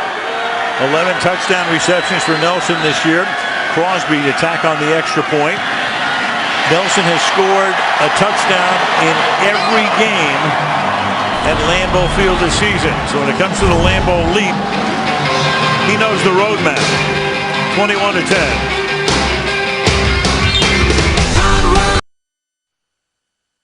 Hi, I'm Emily Nelson. I'm Jordy Nelson. And this is Royal. On behalf of our family, we want to wish you a Merry Christmas. Jordy Nelson grew up on a farm in Kansas, Riley, Kansas, not far from where Kansas State's located in Manhattan. Was a walk-on. Didn't even get a scholarship there. Walked on. Good career there. And he wound up as the number 2 draft choice in 08. And is having a tremendous season. And this is 4th year as a Green Bay Packer. And the kick will be down. Well, there's Hester, who fakes. He never put his knee down. And Lester decides to run out with it, and looked a little like that field goal return. Remember that? He sort of walked around a little bit, almost worked. In New York, 108 yards. Rodgers to Nelson. When you look at the rating, a perfect rating is 158 and change, so it's almost perfect. Every time Rodgers targets Nelson, he hits him 3 out of 4 times. 11 touchdowns, no picks, and they do it again here to make the score 21-10. Well, and plus now with Greg Jennings out, it's given him that balance to go along with Jermichael Finley. He has just had a tremendous year, deserves to go to the Pro Bowl. And it's a 2-yard gain here. And what's happening too is, you've got Greg Jennings, who's their leading receiver, who's out. But the one thing about the Packers, despite the injuries, remember, you keep forgetting last year, a ton of injuries, a lot of guys on injured reserve, mixing and matching, and they had to run the table at the end of the year, win the 2 last regular season games and then all 4 postseason games. But their defense played their best at the end of the season, and so far you can't really say that about this bunch. I know they've got some injuries to deal with too, but the defense has to be better than what they've been. 2nd down and 8. And that's caught at the 27-yard line by Williams. The defense, as we say, a lot of yardage given up, but they're about the middle of the pack in terms of points. And it's so funny. I mean, you could very well have Green Bay against New England in the Super Bowl, and coming into this weekend, they would have ranked last and next to last in defense. Yeah, so much for defenses win championships, but when you have quarterbacks play like what we were seeing, and you throw Drew Brees into that mix, Super Bowl could be combustible no matter who's playing in it. 3rd down and 3 from the 27.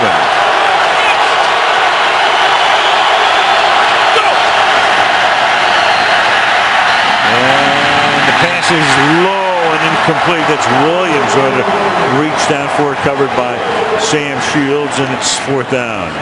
That was not a bad throw that time. Roy Williams, I know his legs hurt, and I watched him in practice the other day up here at the top. Watch him, he just sort of waits on this ball. If he comes back to it, I think it's going to hit him about waist high. Good job in the backfield that time by Bell, getting the hands down, and Williams just unable to turn and come back to the ball. I thought it was like a 4th ball to me. This time of year. Split finger. And fielded at the 19 by Cobb. And Cobb has to back all the way to the 10 to try to turn the corner. And around the bend he comes, and then gets taken down at the 20-yard line. Ran about 70 yards to get it back to the 20. Winston Venable, a rookie out of Boise State, makes the tackle. 8:20 to go in the 3rd. 21-10 Green Bay. Up today.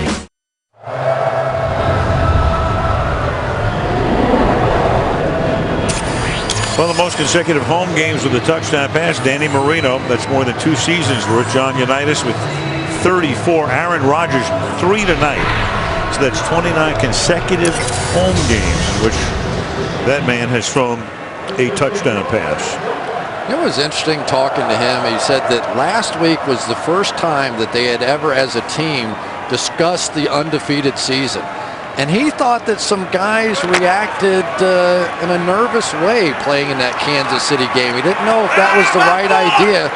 In some ways, he admitted it. He goes, I do think it took some pressure off to lose that game. From the 25-yard line, that's Cobb making the catch, and Cobb takes the ball to the 44. I mean, there are 2 ways to look at it. Number one, they didn't want the undefeated season if you can get it. I mean, that lives forever. On the other hand, you're right. That the fact that they don't have to think about that, now they can begin to focus on January. That is an MVP season right there. 43 touchdown passes to 6 interceptions. He was the player of the month in September, October, November, and may be on his way here in December. Packers single season yardage record. He's now the holder of that mark. 1st down from the 44-yard line. Starks. Or need maybe 1. Yeah, and I think that is the concern, though, now, Al, is that this running game has really not gotten started at all for the Packers.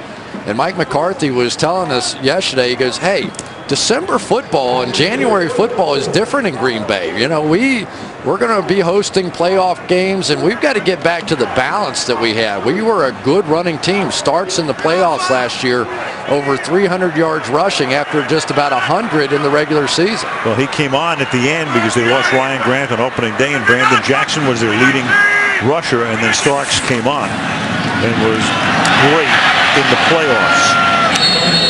Starks gets taken down by Urlacher just shy of the 50-yard line. Tell you, Urlacher, when you get hit by Brian Urlacher, you stay hit.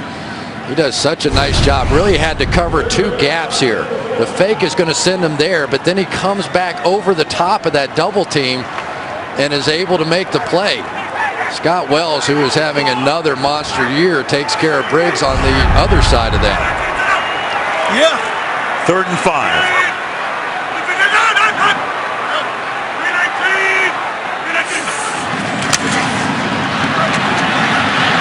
Rodgers, fake toss, and he keeps it to the 39. He goes. Lost the ball at the end, recovers it. Tripped up by Briggs, but Aaron Rodgers, and that's sometimes overlooked about him. Oh my! The ability to run for a first down, and Urlacher is limping off the field. He just posterized Brian Urlacher and Lance Briggs together. Watch this. Right between the two of them, they run into each other. That is not supposed to happen from the quarterback position. Wow. And on top of it, Urlacher has to go to the bench at least for one play. The ball is at the 39-yard line, first down. Starks to the 36 and back to the move by number 12. Oh, man, watch this. 2 of the best tacklers, the 2 leading tacklers on the Chicago Bears, both completely fan and run into each other, and that ends up what hurts Brian Urlacher.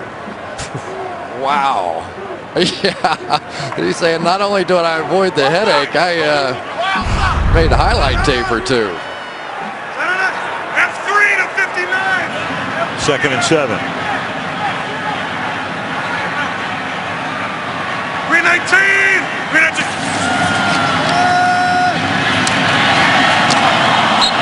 Incomplete, low, intended for Finley. 3rd down.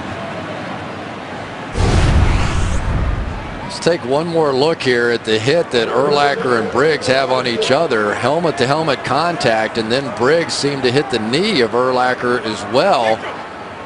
And he's limping off after that one.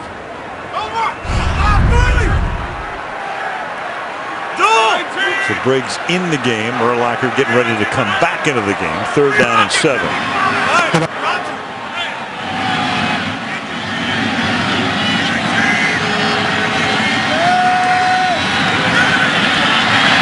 Over the middle, open his driver. And Donald D takes it to the 18-yard line.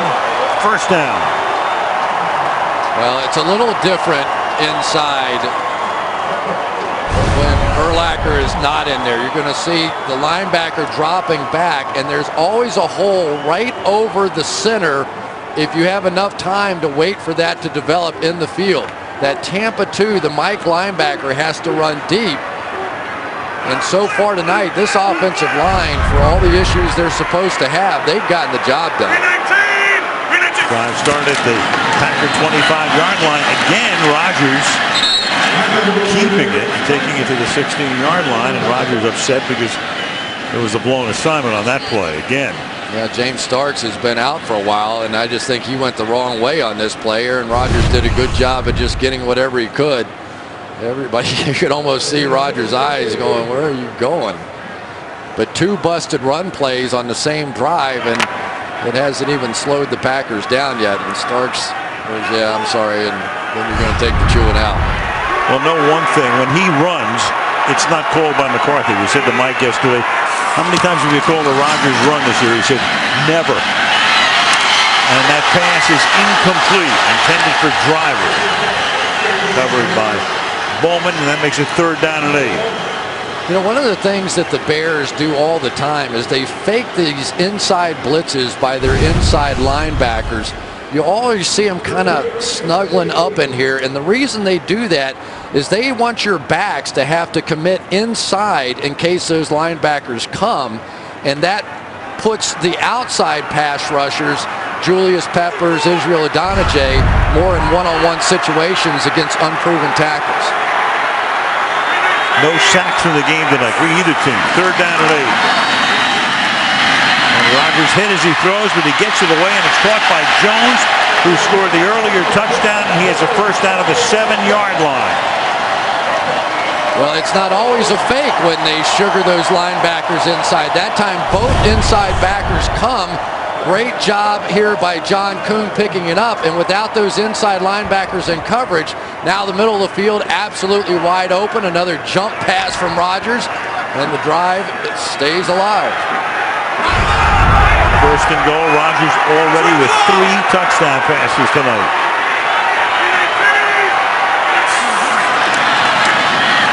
Starks on the ground.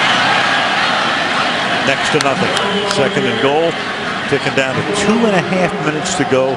3rd quarter. Green Bay trying to lock up the #1 seed in the NFC. I'll tell you that Henry Melton inside for the Chicago Bears, I think, is going to end up being a star player in this league. 7 sacks already on the season, coming off of a shin injury. He played running back at the University of Texas.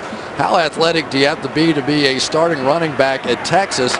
Now playing that 3 technique inside. Very quick, very difficult to block. I knew you were going to say that. I did it just for you. I know you did. It's the old Tommy Harris roll. 2nd down and goal. And Rodgers throws, and that's touchdown pass number 4. James Jones into the end zone again.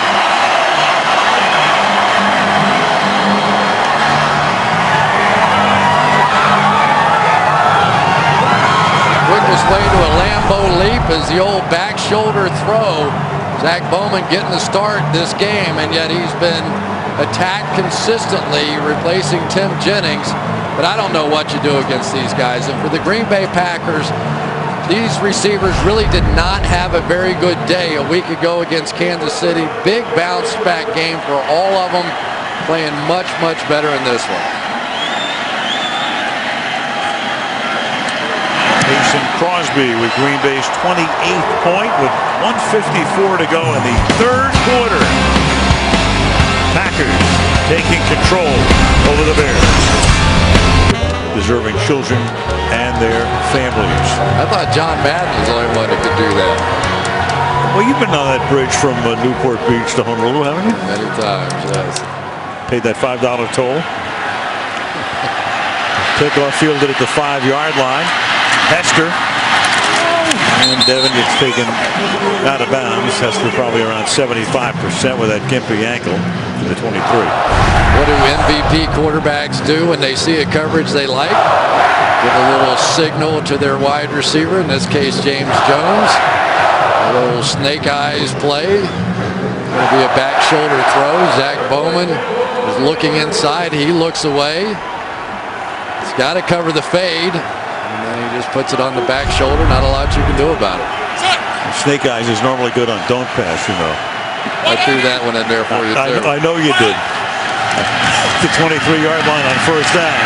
This is Armando Allen to the 25-yard line. Sang the national anthem at noon today, did you? You bet. Christmas in Green Bay. Our illustrious crew. We thank our guys who we feel are the best in the business, top to bottom.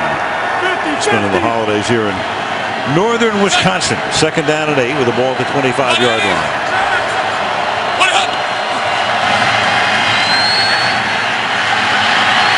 And a sidestep on McCown, and the pass intended for Williams is incomplete. 3rd down and 8. Well, we got the Winter Classic coming up.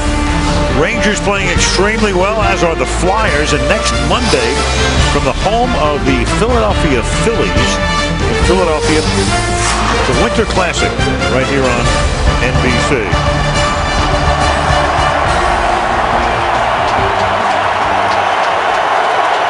Third down and 8.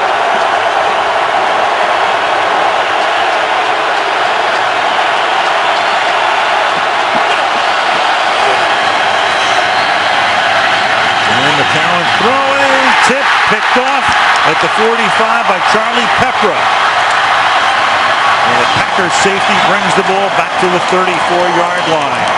Pass intended for Bennett, deflected, and Pepra with the pick. Well, we talked about what the trailing defender on these middle reads have to do. Watch Woodson here. Do not go for the double move. Right underneath. McCown has to try and loft it in over the top.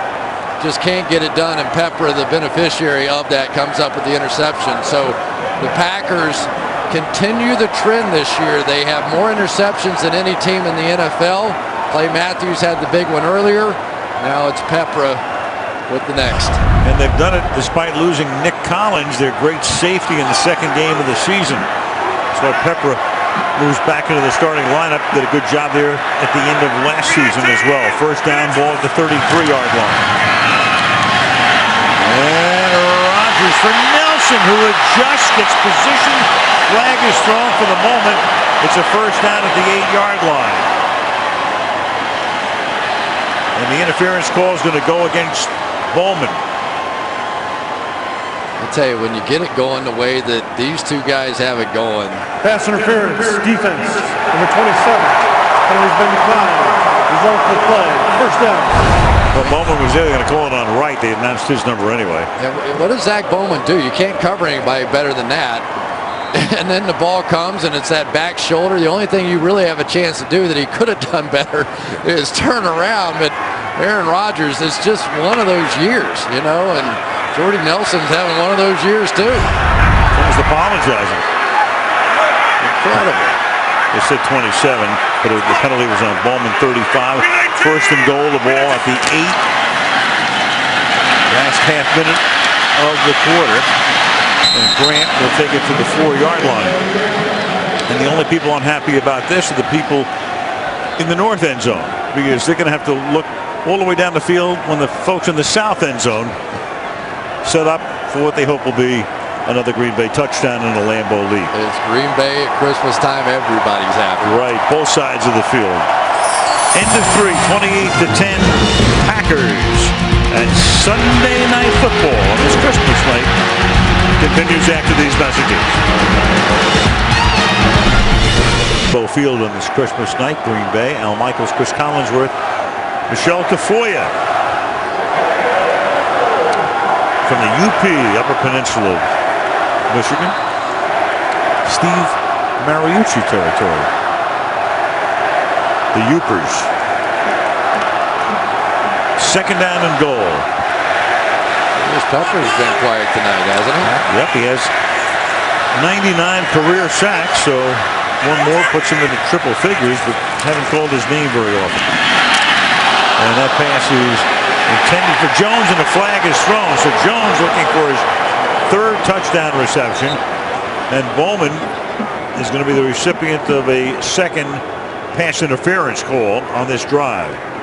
He must have grabbed his arm on the way down. Prior to the pass being thrown, holding, defense, number 37.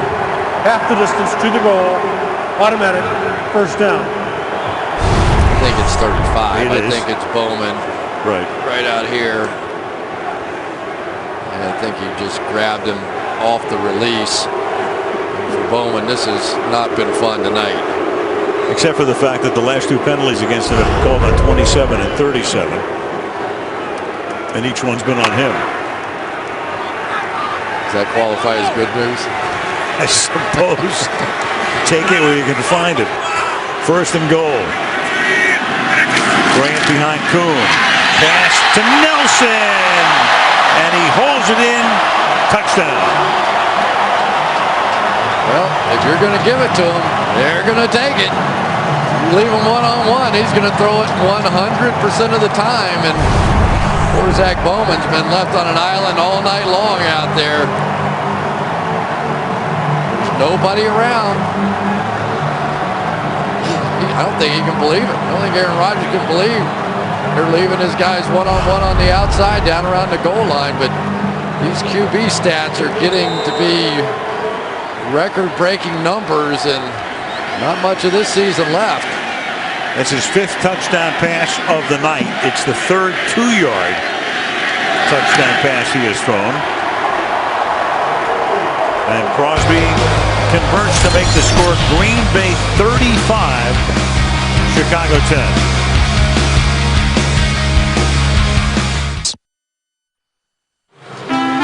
Sunday Night Football brought to you by the W, Wendy's new double cheeseburger, by BMW, the ultimate driving machine, by Panasonic VR HD TVs. It's the picture quality that matters most. And by Allstate, shop less, get more. Scenes around Green Bay, home of the Packers, one of the iconic franchises in the history of the National Football League.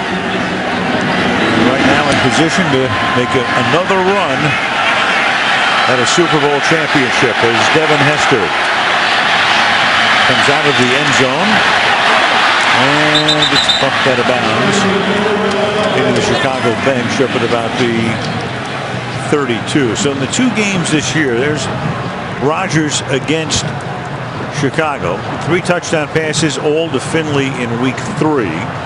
And then tonight, those numbers. And that came after a first drive that was near perfect, then 3 3-and-outs.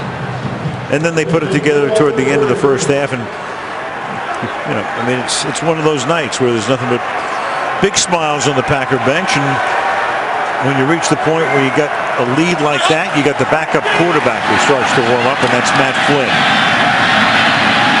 Williams makes the catch before he is taken out of bounds by Morgan Burnett. I'll tell you what's so impressive to me, though, about Aaron Rodgers is that he just doesn't turn the football over. You know, the lack of interceptions, the mobility. We saw him make that incredible run, splitting the Bears linebackers.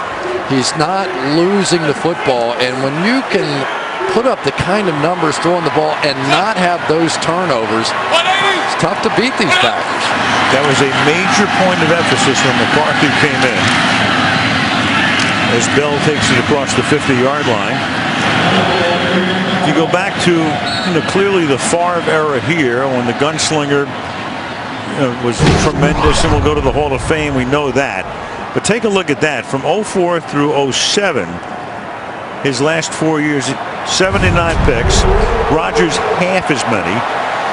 And about half as many turnovers overall since Rodgers took over the helm in 2008. And McCarthy made that a point of emphasis, and fewer penalties, and that has been the case. Bell to the 47. Mike McCarthy, you know, for a guy who's already won a Super Bowl championship and has had a lot of success, one of the, I don't want to say lesser known coaches, but a guy who grew up in Western Pennsylvania, was a toll taker on the Pennsylvania Turnpike to earn a few bucks as he was a graduate assistant at the University of Pittsburgh. There's Ted Thompson, who got to know McCarthy. McCarthy was here for 1 year as a quarterbacks coach in '99 under Ray Rhodes. 3rd and 4.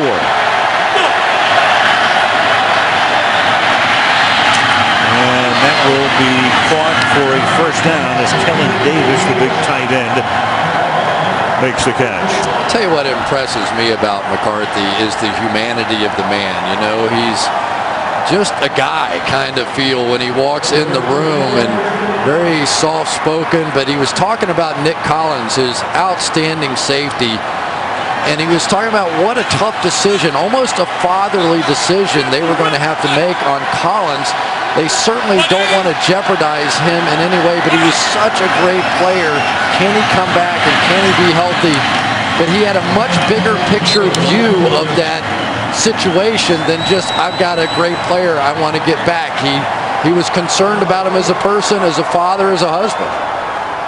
Mike has 5 kids himself. The oldest is 20. The youngest is 4 months. Speaking of Collins, there is Nick. And we hope to see him back in a uniform next year. So the question is, can his career resume? 2nd down and 1 from the 26. And It's dumped off on the outside. That's going to be enough for a first down. Tyler Crooks, the fullback, tackled by Clay Matthews. Well, they named streets and boulevards after you and stadiums. Curly Lambeau, Vince Lombardi, Mike Holmgren, and they're going to name a street after McCarthy. But he said, hey, can you wait at least until the end of the season? What else are they going to call it? You know, what is it? Holmgren Way, and you know they have all these different names. All the championships they've won around here, they've just about run out of ways to name them after their coach. There's another one they may name part of the interstate after him. Under the outside, that pass is caught inbound, so signaled at the 15-yard line by Kellen Davis. Well, the Packers do tend to go to Super Bowls in pairs. You think of the first two, of course, under Lombardi, and then with Brett later on, winning one and losing one. See if this one's in or not.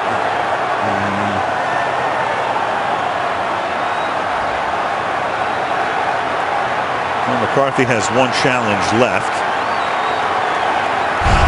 Looked like the catch was clean. Right. Question about the feet. McCarthy does not drop the flag. And McCown to the outside he goes with a balloon floating through your picture. And to the 12-yard line, first down. You have to say that Josh McCown has done a nice job with this team. He really has. You take away the one interception that you could talk about with Clay Matthews, and here's Matthews, sort of been his nightmare tonight out there keeping him in play again.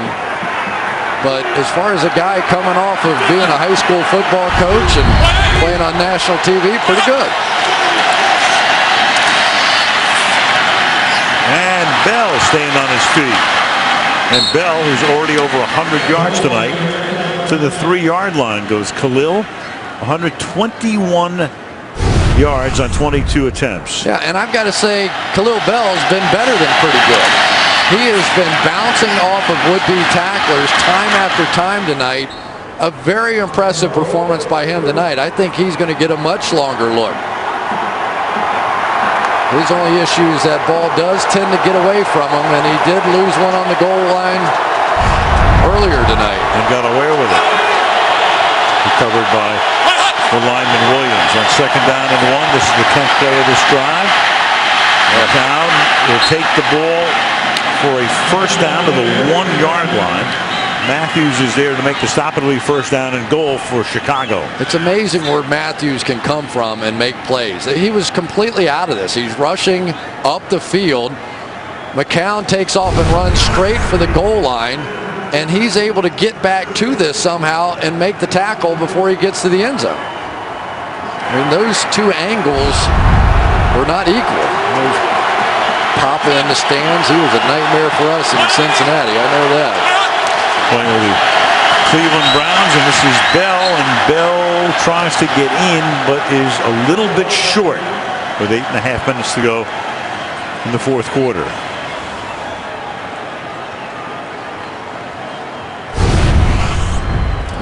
Got Desmond Bishop, who's making himself known again in this game. You had Roberto Garza, the center, pulling out, and Bishop just took him out. I think the elbow's down right there, which is why it's marked just short. Second down and goal. This drive has consumed almost 7 minutes. Play action. Rolling and finds the open man, and that's Kellen Davis in the back of the end zone for a touchdown. So they don't go to Davis all night until this drive. He catches 3 for 21 yards and the 6 points here. Watch Edwin Williams pull out in front here and get just enough of Clay Matthews to allow McCown to scramble around. I'll say one thing for Mike Martz. Not afraid to call passes with anybody. It's a heck of a drive. 6:59 of the Bears. They're down by 19, so they're still, no matter what happens here, it's a 3-possession game, and now if they don't get the playoff here, they're going to go for 2. They're going to run out of time. There's some question as to whether they would go for 1 or for 2. Even if you make the 2-point conversion, you're still down by 3 possessions. Quarterback draw, and he gets into the end zone. And he does a little half spike. It's off the rim. It's a rim shot. And it's 35-18. I don't know who's going to like that less, this crowd or Bob Costas. Doc Rivers likes it. Right here on the Peacock. Well, the Green Bay Packers expecting an onside kick. They have everybody up at around the 45-yard line and just one man deep back at the 15. Usually the first wave tries to take out the Packers, and then somebody trails behind to get the ball, and vice versa on the other side. And Robbie Gould will send one down into a zone where nobody is, but it then goes out of bounds at the 32-yard line. And not exactly what the Chicago Bears had in mind. 35-18 Green Bay. Hi, I'm Julie Wells, and this is Lola, Jackson, Kingston, and Scott. And we want to wish you a Merry Christmas. From the Wells family, and there he is talking to Mike McCarthy the other day about any guys on this team overlooked, and the first guy he mentioned was Scott Wells. And on first down, here is Grant taking it to the 50-yard line with Matt Flynn now at quarterback for Green Bay. Yeah, I think the guy they're going to talk about next week is T.J. Lang and the job that he's doing on the outside with this offensive line. This was a major question coming into the game. McCarthy was definitely had the feeling that he was going to have to leave some help over there on that side, and yet no sacks in the ball game whatsoever for this Packers offensive line. Josh Sitton coming back from injury, Evan Dietrich Smith filling in, Marshall Newhouse, a nice job, and of course we just talked about Scott Wells. Very impressive performance tonight. 2nd and 1. And that'll move the change, Grant. Well, we saw Flynn last year. He played in that Sunday night game after Rodgers had sustained a concussion the prior week against Detroit.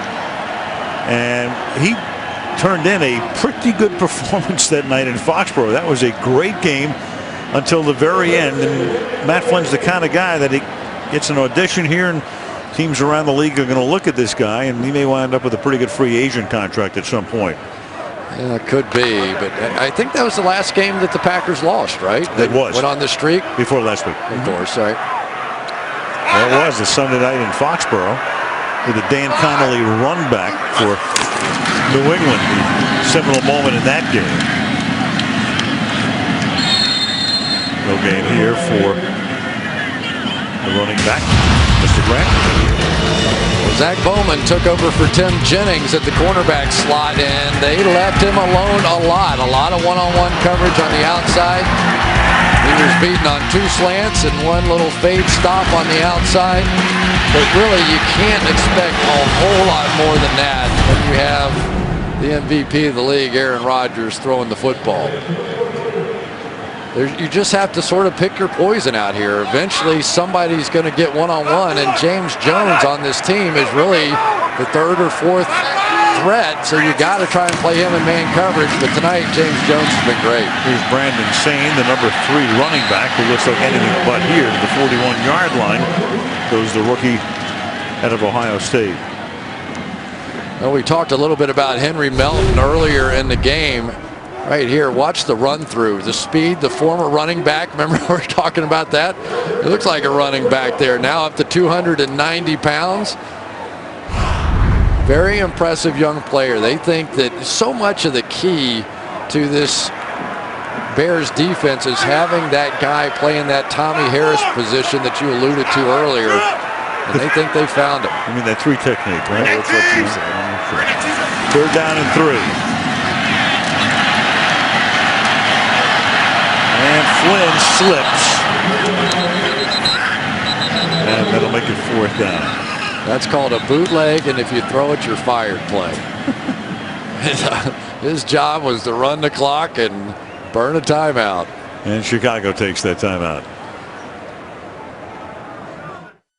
Tomorrow, Drew Brees set to break the single-season record for passing yards as the Saints prime to lock up the NFC South with a win. While Matt Ryan and Atlanta still have the division crown in sight. ESPN Monday Night Football. Falcons Saints tomorrow at 8:30. Get the best analysis about the NFL and its players with Mike Florio at Pro Football Talk on NBCSports.com. And the fantasy season is not over. Play the NFL.com playoff challenge at NFL.com/fantasy. That's the atrium, part of the renovation at Lambeau Field a number of years ago. Rented out, weddings and parties and all kinds of stuff there. Meanwhile, back to punt is Tim Mastay. But the punt returner came screaming up to take a shot at that block. Yeah. I think I've ever seen that before. And nobody is back there, and that will bound to a stop somewhere around the 10-yard line. In fact, right on it. With 4.5 minutes to go in the fourth quarter. Rodgers over the last 3 seasons. And of course, this season is just over the moon for him tonight. Little punctuation mark with 5 touchdowns, no picks, 21-29 for 283. I don't know if you saw that little number on the bottom, but Peyton Manning has the all-time QB rating number about 121 point something, and right now, if the season ends today, Aaron Rodgers would break that record. Or if he doesn't play next week. He may not. 73, offense, 5-yard penalty, first down. Jamarcus Webb. Well, and of course, tonight assures the Green Bay Packers that if somebody's going to stop them from going back to the Super Bowl and defend their title, they're going to have to beat them here. They are locking in the #1 seed throughout the playoffs with this win here tonight. And the other thing that happens is that the Atlanta Falcons are guaranteed a postseason spot by virtue of Chicago's loss tonight. So Atlanta takes on New Orleans in the Monday night game, and the Falcons will be going to the playoffs. Meaning, of course, there's just one playoff spot left, and it's the Cowboys and the Giants. The winner goes on to the playoffs and will host a game the following weekend. The NFC East champion will have it on Sunday Night Football 1 week from tonight. On second down and 8, that pass is caught by Sanzenbacher up at the 33-yard line. You know, it's such an aberration right now. We talked about the yardage that Green Bay has gained and given up this season. At this moment in time, Green Bay has now allowed more yardage over the course of the season than they've gained. And here they are on the cusp of going 14-1. That's impossible. It seems to be, doesn't it? You know, but the turnovers, it's the interceptions, you know, the old bend but don't break. It's happened again tonight. And that's Williams making the catch up at the 49-yard line. Well, let's give Josh McCown some credit. This was a beautifully thrown ball here. Drops it in right over the top. Sam Shields thought he had perfect coverage, and McCown just made a better throw. That's a good night for McCown. You know, a couple interceptions, but for a guy coming off the high school playing field, that's pretty good. And that's caught by Bell. A lot of consternation in Chicago because they felt that the team had not done enough to back Cutler up, even though Caleb Haney had played well in the NFC Championship game last year. And there is Cutler, who misses his 5th straight game. So one of the things that Bear fans were upset about was they didn't have a backup. Haney wasn't the guy, as it turned out. McCown goes to the 35-yard line.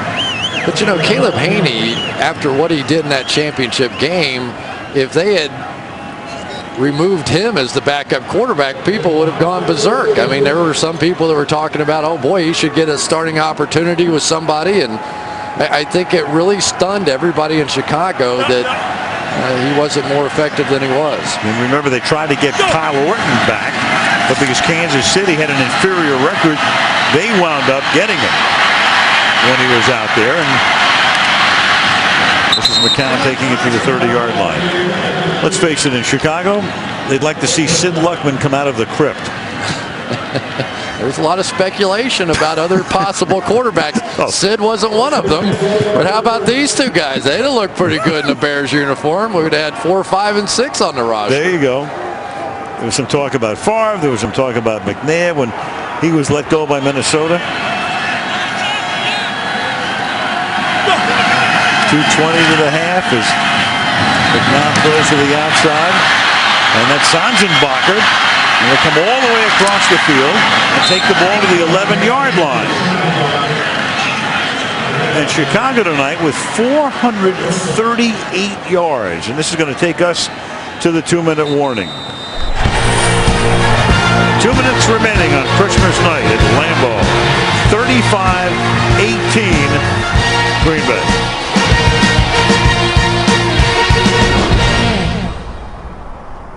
We'll take a look ahead to next week's game that will wrap up the regular season. McCarthy now has challenged the play, even though we're at the 2-minute warning. That play took place before the 2-minute warning, and so if we go back and take a look at Sanzenbacher making what was ruled a catch, but the ground is helping him control the ball, as you can see here. Has it, and it bounces, which helps him regain control of the ball. Did the ball ever go out of his control? Because it can touch the ground. We know that rule by now.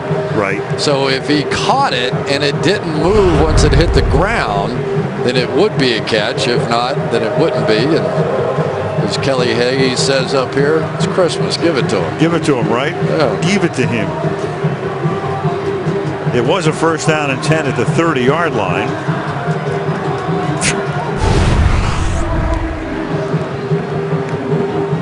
And we'll have more time on the clock, which means we're going to have another 2-minute warning eventually. I kind of like that Sanzenbacher. He's made a couple of nice plays tonight. See, I think that, it looks to me as if the ground helps him control it. And if that is the case, if that's what John Parry sees as well, it'll be overturned. But then again, how's your 3 technique? Let's explain this. We laugh about this. A 3 technique tackle lines up in a gap, right? It's real Correct. simple. In other words, he's the guy who lines up between the guard and the tackle. Remember that you're dealing with football players. None of this is very complicated. Correct. So the first gap between the center and the guard is the 1 technique, right? And if you line up on the center, it's the 0 technique. Right. If you line up right over the guard, that's a 2 technique. If you line up between the guard and the tackle, that's a 3 technique. It's a very simple game. Believe me. Oh, I get it. Believe me. There's a lot of sleepy guys in those morning meetings. They're not going to do anything complex. The 3 technique is the 3rd thing over there. We live in a world, though, where there's so much airtime to fill. When guys go into the 3 technique, I'm going, hold on a second. Does anybody know what you're talking about? After reviewing the play, it's an incomplete pass. The right hand of the receiver did not have firm control of the ball prior to the ball touching the ground. It'll be 2nd down. Please reset the game clock to 2:17. Green Bay is not charged with a timeout. It'll be 2nd and 10. And of course, then we'll go to the 9 technique, the wide 9 next. But there it is, as he explains, the ground in effect, and you almost have a face mask there as well. And back we go to 2:17. So you can turn back the clock in. Well, we did indeed. Again. Looking forward to turning back the clock and watching the Giants and Cowboys one more time. That was a great game in Dallas. What a way to end the season. In a winner-take-all situation. McCown to the 22-yard line. So folks in Chicago were saying, wait a minute, McCown? Which McCown? That McCown? The other McCown? Luke McCown? Cade McNown?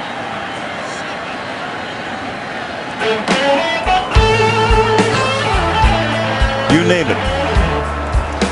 But in any event, the Chicago Bears acquitted themselves quite nicely tonight, and we have reached the 2-minute warning. And we're staying here. Okay, that's right. We've already taken the 2-minute break.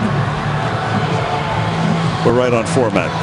Well, what do you think? Yep. Somebody going to beat the Green Bay Packers this year? It's going to be tough. If you catch a night like this, if you're talking about the 49ers are the one team that I think could travel to this kind of weather and play well. You know, they're not as dependent on throwing the ball around. We heard the conversation about Drew Brees and a dome team. Could they come out in cold weather and do it? But, you know, Drew Brees played at Purdue. So, and he played a championship game against Chicago, so he's had a little experience. And the Saints have a running game this year, which they didn't have last year. And that cost them in the playoffs when they lost in the wild card round to Seattle. And really, it's the Green Bay Packers that have question marks with their running game, probably more than either one of those other two teams. 3rd down and 3 with 2 minutes to play. And that is caught by Sanzenbacher. And then we'll move the chains. 1st down at the 17-yard line.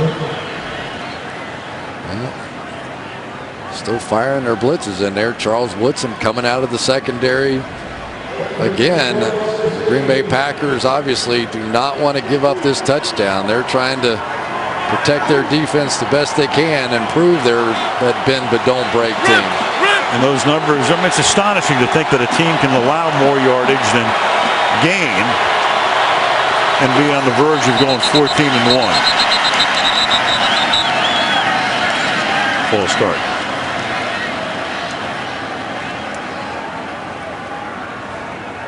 False start, number 68. Offense, 5-yard penalty, 1st down. Bears going to Minnesota next week, and that will wrap up the season for them.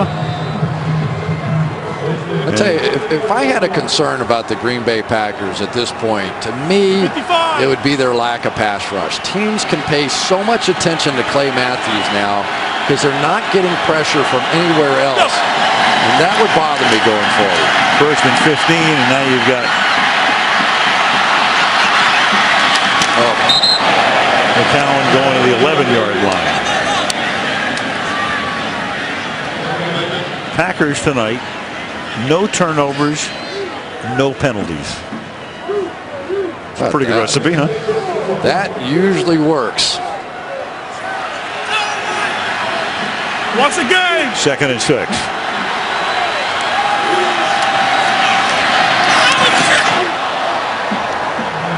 And no flag on that. Intended for Sanzenbacher, covered by Williams. 3rd down and 6. You know what's an interesting game here is next week Detroit comes in here. And nobody's going to want to show their hand because they may wind up, I mean, it's conceivable that Detroit has to come back here in January now that they are in the playoffs. And how about the show Detroit put on yesterday, demolishing San Diego, who the week before we watched take apart the Baltimore Ravens, who many people think are the best team in the AFC. That's why nobody knows anything. Correct. 3rd and 6.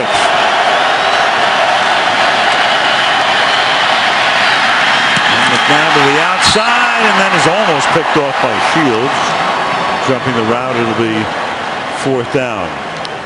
I'll tell you, that Sam Shields, I thought last year the play of these corners at the end of the season was really the difference in the team. Sam Shields came up so big. Wasn't it the championship game that he had the 2 interceptions and really sealed that victory?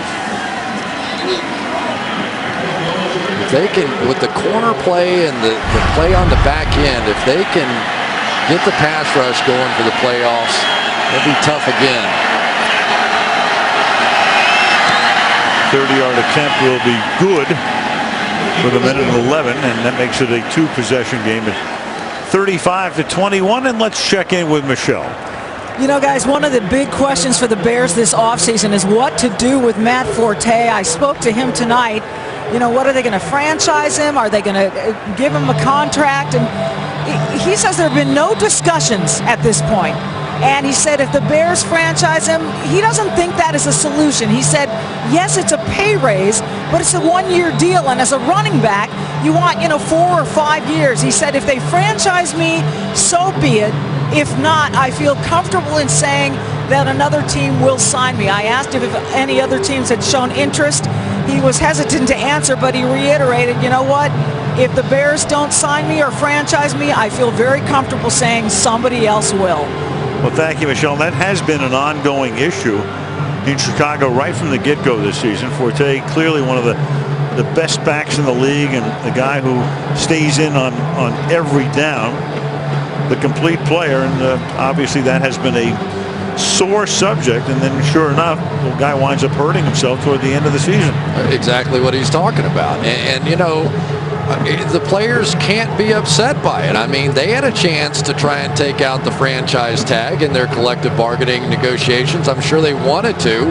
They couldn't get it done. The owners weren't going to give that away, and the owners do a great job moving that franchise tag as they're negotiating with their star players to keep some of those contracts under control.